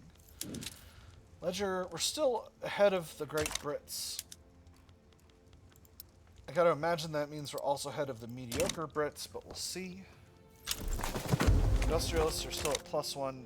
Petite bourgeoisie still at 0. I'm waiting for them to get a little bit happier about things before I, Why are you mad about Emery Norcross?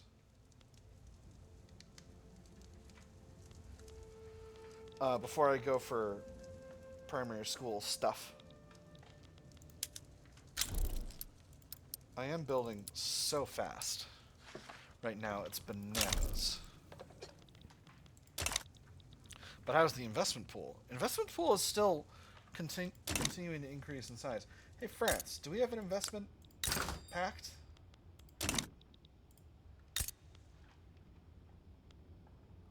We do.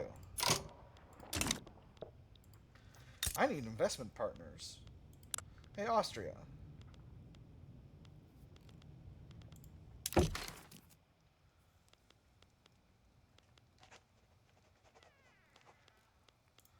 Oh, do I not care about the area enough to get investment rights in them? No, I don't. Oh, that's sad. What about Persia?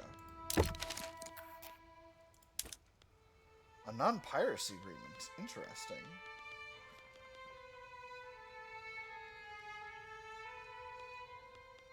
Where's investment rights?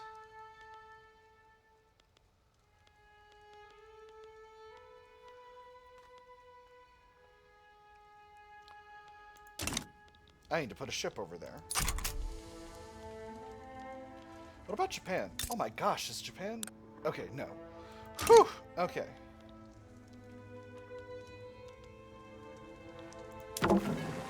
Actually...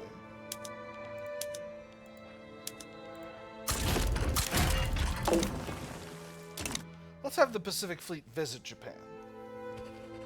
And we'll get some investment rights from them, maybe. We'll see. Let me see, what are they at? They're at interventionism, they're at protectionism. Oh, Japan really modernized. They're at the Emperor of Japan right now.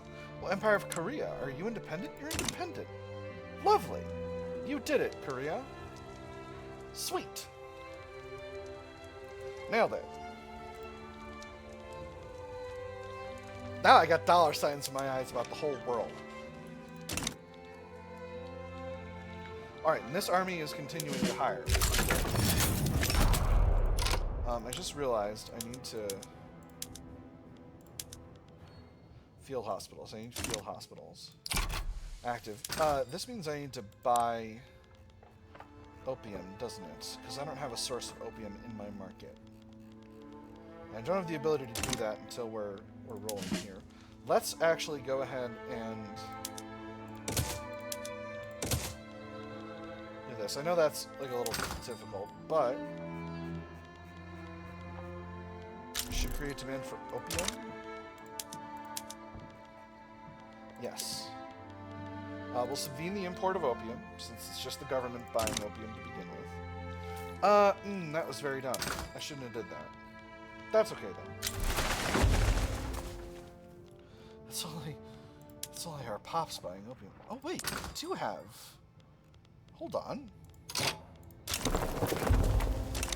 Full day mass immigration. Hold on.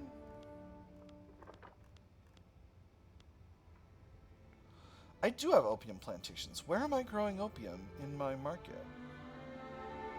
Cundinamarca. Oh. Of course. Here in northern South America. Well. Time to get opium maxing. My other armies... Oh, not this one.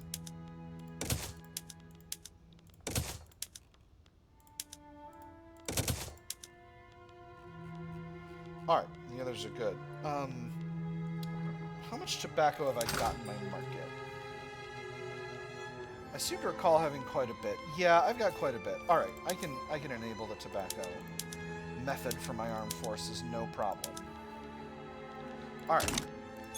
That should be good.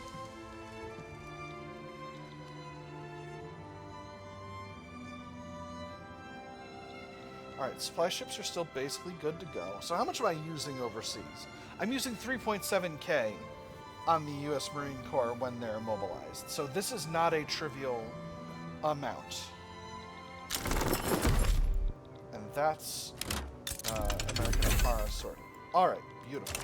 There's trench works. Army of Africa is... They're fine. They're fine.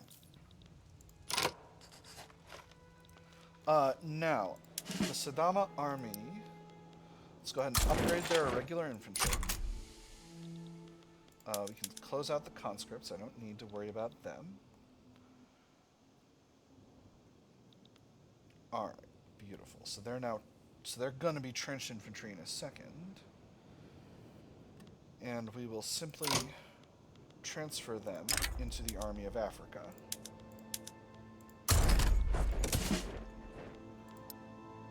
We'll go ahead and upgrade the skirmish infantry. In fact, let's go ahead and upgrade the entire army.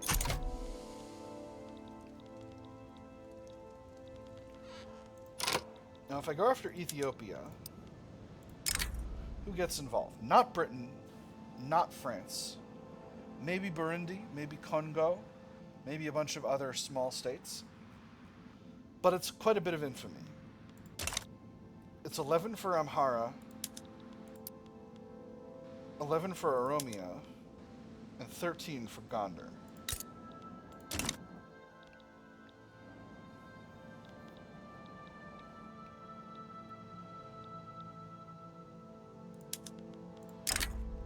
I'm going to go for Gondar first.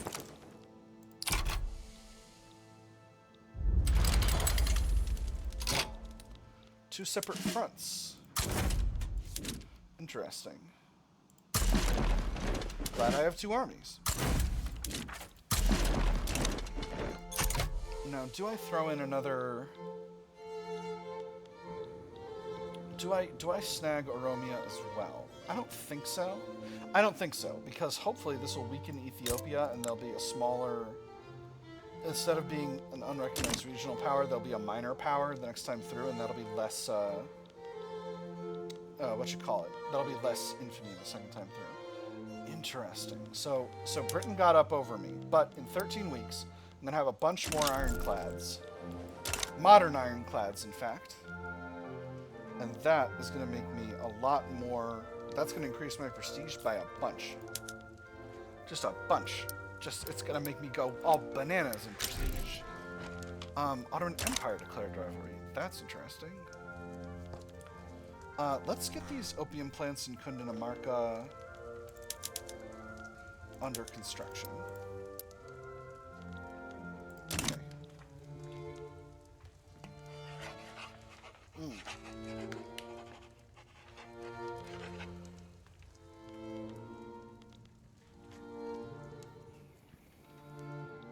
I wonder if there's a way in, well, I mean, other than just simply invading a country here.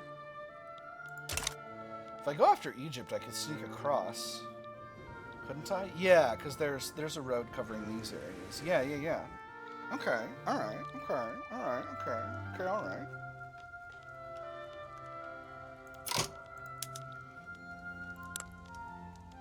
On the other hand,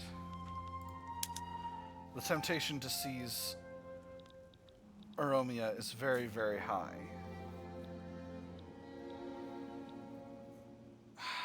No, I have to execute. I have to show at least some self-restraint here. I can't simply grab everything I want to grab all the time. Dutch Indies colonized Connacht. Empty pockets. That's interesting. A series of perceived poor decisions by the Catholic rights movement has led to a notable decrease in its ability to raise money. Numerous wealthy sympathizers have quietly halted their support for the movement in its current form. We don't wish to appear partisan. Always the same refrain. The organizer paced back and forth within his tiny office, fists clenched until it felt as if his knuckles were about to burst through his skin. Occasionally he glanced he stole a glance at the unopened envelopes on his table, all of which he knew would repeat a variation on the same. Partisan. What did it mean? That they cared for something? That they'd chosen to do something beyond count the money in their vaults? He had something important to do, something which would improve society itself. They had a chance to do the same. In that light, how could partisanship possibly be bad? Perhaps it will find alternative sources of funds. 2% of pops in DC become more loyalists, Catholic rights movement becomes weaker. Or everything dies in the end so fast that others, Catholic rights movement gets way weaker. Catholic rights movement, I don't care if they're weak. They don't have any reason to do things in the country. Alright, Alright, now's the time. I'm gonna go for compulsory primary education. Only people I can negotiate with are the industrialists, but I'm not too worried about them, so let's do it. Ethiopia backs down. Lovely. Gondar is now mine. Incorporating them will cost just a barrel full. I've got a lot of... No, I don't. These are just having those malices because they're recently conquered. The only places I need to build up government are Pennsylvania and Texas. So let's build them up.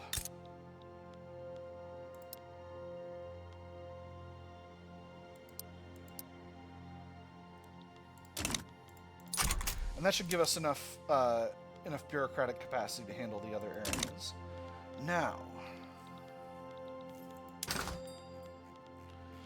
it just occurred to me that I haven't really checked our market since I brought Canada into the market. We're importing a lot of iron, which is a bit of a surprise. I think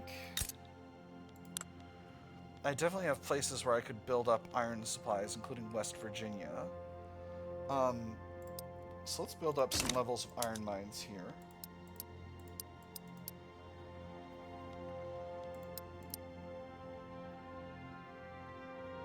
Alright, trade centers are getting built with reasonable speed. Let's throw a few more opium plants in Cundinamarca into the top of the queue. How's my national debt looking? It's looking okay. Looking pretty okay. Still can only negotiate with the industrialists, and again, I don't really feel a strong need to negotiate with them. I feel like I can handle this reasonably well. Now, if I go after Egypt,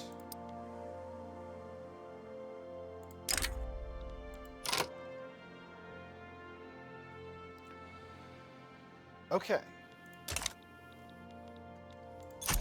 No one says no if I go after Egypt.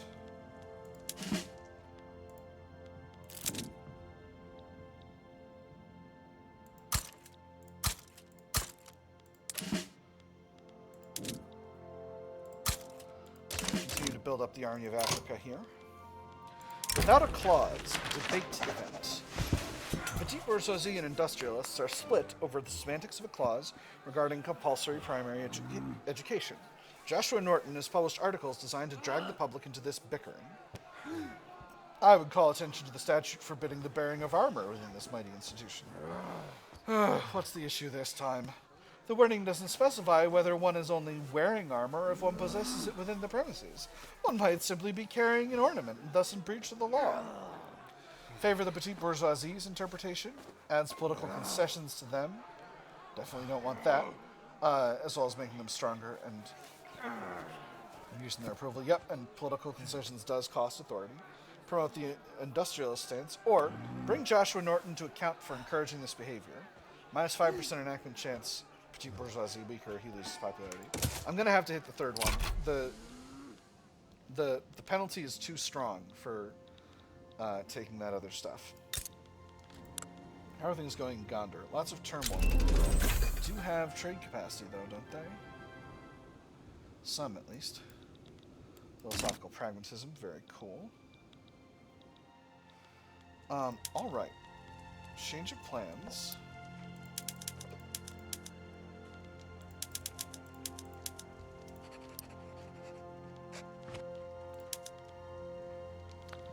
Let's get these barracks built sooner rather than later, because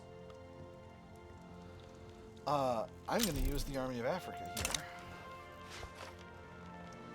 Atlantic Fleet George Dewey needs a promotion. Now, the Army of Africa.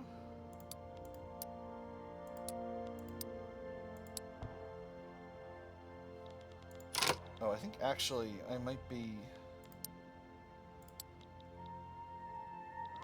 I think I might be rolling with too many... Let me see, 8 and...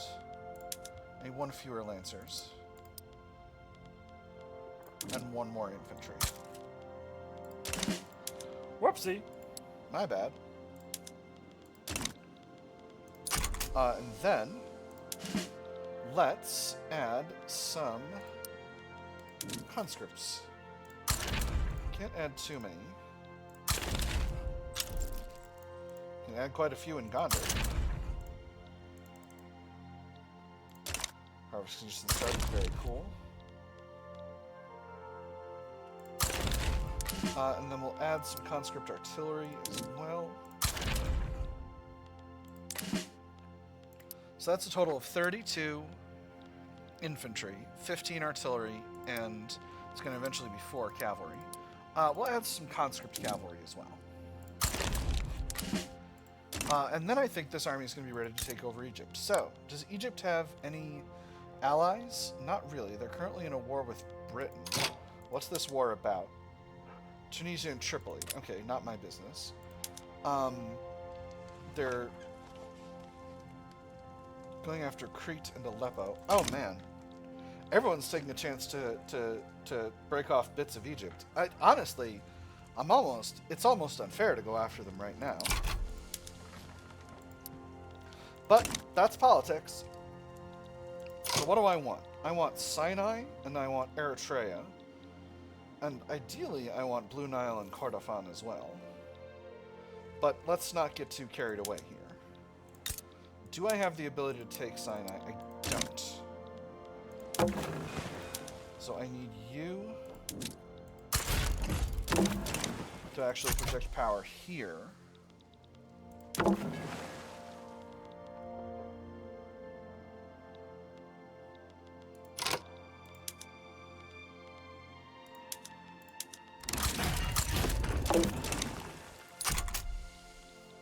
To generate involvement. Now, the Nile Basin is my region. I have none.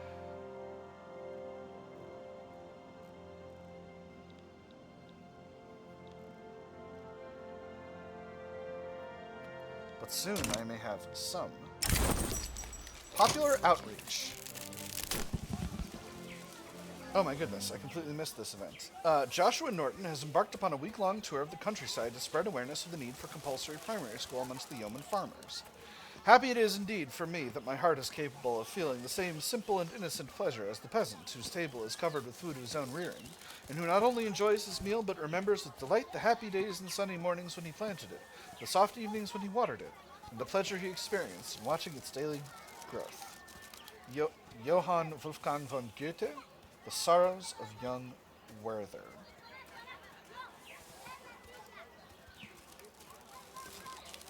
A noble cause, and with luck a popular one as well. Happy yeoman farmers, an increased enactment success chance. Or why care for an outsider who offers nothing but words, reduced enactment success chance, he loses popularity. I'm going to go with the first one. That's very good. So, now that we're projecting power here, what's our... Okay, that's not... Nile Basin. We're going to go up to 1235, which puts us at engaged. Alright, so we will be able to get there. A Washington Citizens Association, a social club popular with the educated class, has held a salon in Washington, with Joshua Norton speaking in favor of compulsory primary school as an honored guest. That is indubitably the case, but have you considered what the reception of such a thing might be? Norton nodded towards the speaker, then back at the wood-paneled room. He put down his cup. I have spent some time thinking of it. We must in all things consider the thoughts of those who behold a thing for the first time. Our first viewing is carried out with the eyes of an innocent, with mind open for new possibilities. They seem like the sort to know what's best, extra enactment success chance, or encourage the further development of these salons. Not as much enactment success chance, but extra qualifications, universal pop strength, and minimum expected standard of living from literacy in DC. I'm just going to do the first one. That puts me up at a nice healthy 32%. Rubber and Gondar. Lovely. Excellent, in fact. Now, I just realized I need to reset production methods in a few different areas. Rubber discovered in Gondar. Lovely. Excellent. So that's going to make things a lot easier in these areas. I tell you, comma, what? What's this? Ah, because I'm building fewer ships now. Exciting. Let's put more into supply ships, because those are cheap to build. Still paying a relatively low amount in interest. And let's check on our involvement in Nile Basin. Okay, we're getting there. We're observant now. How much are we getting per week? This is 19 per week. All right, so it's gonna be a little. It's gonna be a little bit.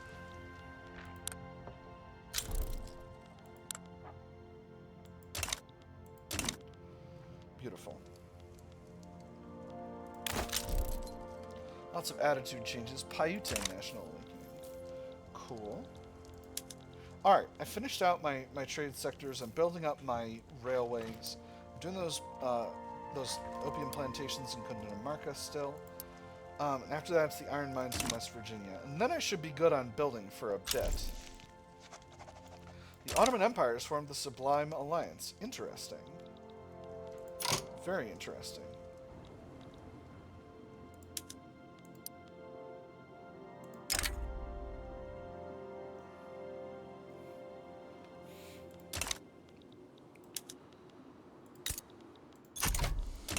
No, I need to wait. I need to wait. So let's take a look at this war and see how it's going. Okay, so this war just started. Between Egypt and the Ottomans. Egypt is still in their war with Britain. Okay, so this is a forever war. This is what? This is an Ethiopian radical revolt. They probably want to join with the United States. I don't have the ability to support the rebels. Congo sides of Ethiopia. Okay, not that that really affects anything. Congo is here. Wolof mass immigration. Akan mass immigration. And Igbo mass immigration. Wow, yeah, a lot of African peoples moving from France to the United States. Maybe that's an indication I should take over those areas from the French. Again, I got major dollar sign eyes right now. How are things going with Cuba? Okay, Cuba is finally going down in Liberty Desire. We're at voting for compulsory primary school, so that's pretty good. It looks like, yeah, they're economically dependent, fewer countries supporting them, and of course Prepare for War was finished out. So I'm feeling very good about that. Also, they're still damaging relations, but they don't have the ability to outpace, because they're my subject, they're still only able to sort of slow down the increase to the relations. And the lower their liberty desire gets, the better that's going to go. Whew, finally. Alright, nice. So, let me see. Do I want to halt construction once these construction projects are finished? I think probably. Let me look at dope. Because I think I want to halt... Yeoman farmers petition government. Representing his constituents in the Yeoman farmers, Emery Norcross has issued a formal petition to the American government to pass racial segregation. One last matter for the day, sir. Members of your constituency arrived this morning. They're asking rather loudly and insistently if you would meet with them about new legislation. Well, is that it? Goodness, you seem as if you've seen a ghost. I'm sure I can spare the last hours of the light for them, can't I? I believe so, sir. They were not taking no for an answer. We'll see what we can do, add to the petition, or they must understand the present situation doesn't allow for this. They get salty and I take a legitimacy penalty. I'm going to say no. I don't want racial segregation. I'm on cultural exclusion, and it's a great time. Good vintage. The wine produced in Kentucky has been lauded by sommeliers as outstanding. When they say that something ages like wine, they don't always make the distinction between wine and wine. So let me make that distinction. If you can get your hands on a bottle from Kentucky, that bottle can be more than just a good time. It can be an investment. Make this an exclusive product for export, extra prestige, or increase production to meet booming demands, extra wine building throughput. You know I'm going for the prestige. As a side note, those of you who are listening out there on YouTube, consumer goods are not an investment. That's not the thing that he said. Not real. Made up, in fact. Do not, unless you really know what you're doing, do not buy wine or a watch or other consumer goods hoping to turn them over for more later. It's generally a very it is not a smart investment strategy. Diplomacy, Nile Basin, we're getting there. All right. Halfway there. Never one of them. Some members of the Southern planters have raised their concerns about the enactment of the compulsory primary school, since they believe it would affect employment and promote agitation among the lower classes. Everyone has their own place, right? I think we can all agree on that. If we teach these kids the same things we're teaching our own children, then who's stopping them from wanting the same jobs? And who'd be then doing what they ought to do? Educating for the sake of educating is nonsense. An idyllic utopia would only lead to misery, empty factories, and lazy workers. Everyone deserves a chance, an extra happy success chance. Trade unions happy, Southern planters unhappy. Tell the Southern planters they're right, then continue with our plan. An extra enactment success chance. Or they should consider it an act of charity, 25% chance. I get 20% enactment success chance. This is very funny. Because I can piss off the Southern planters and make the trade unions happy, or I can just not worry about it and still do it. I'm going to piss off the Southern planters. You know me. You've been with me in my days playing Victoria 3. You know how it goes. Oil discovered in Texas. Exciting. How's the power block? The power block is down extremely bad. Who's mad about this? Oh, least compatible government. Canada.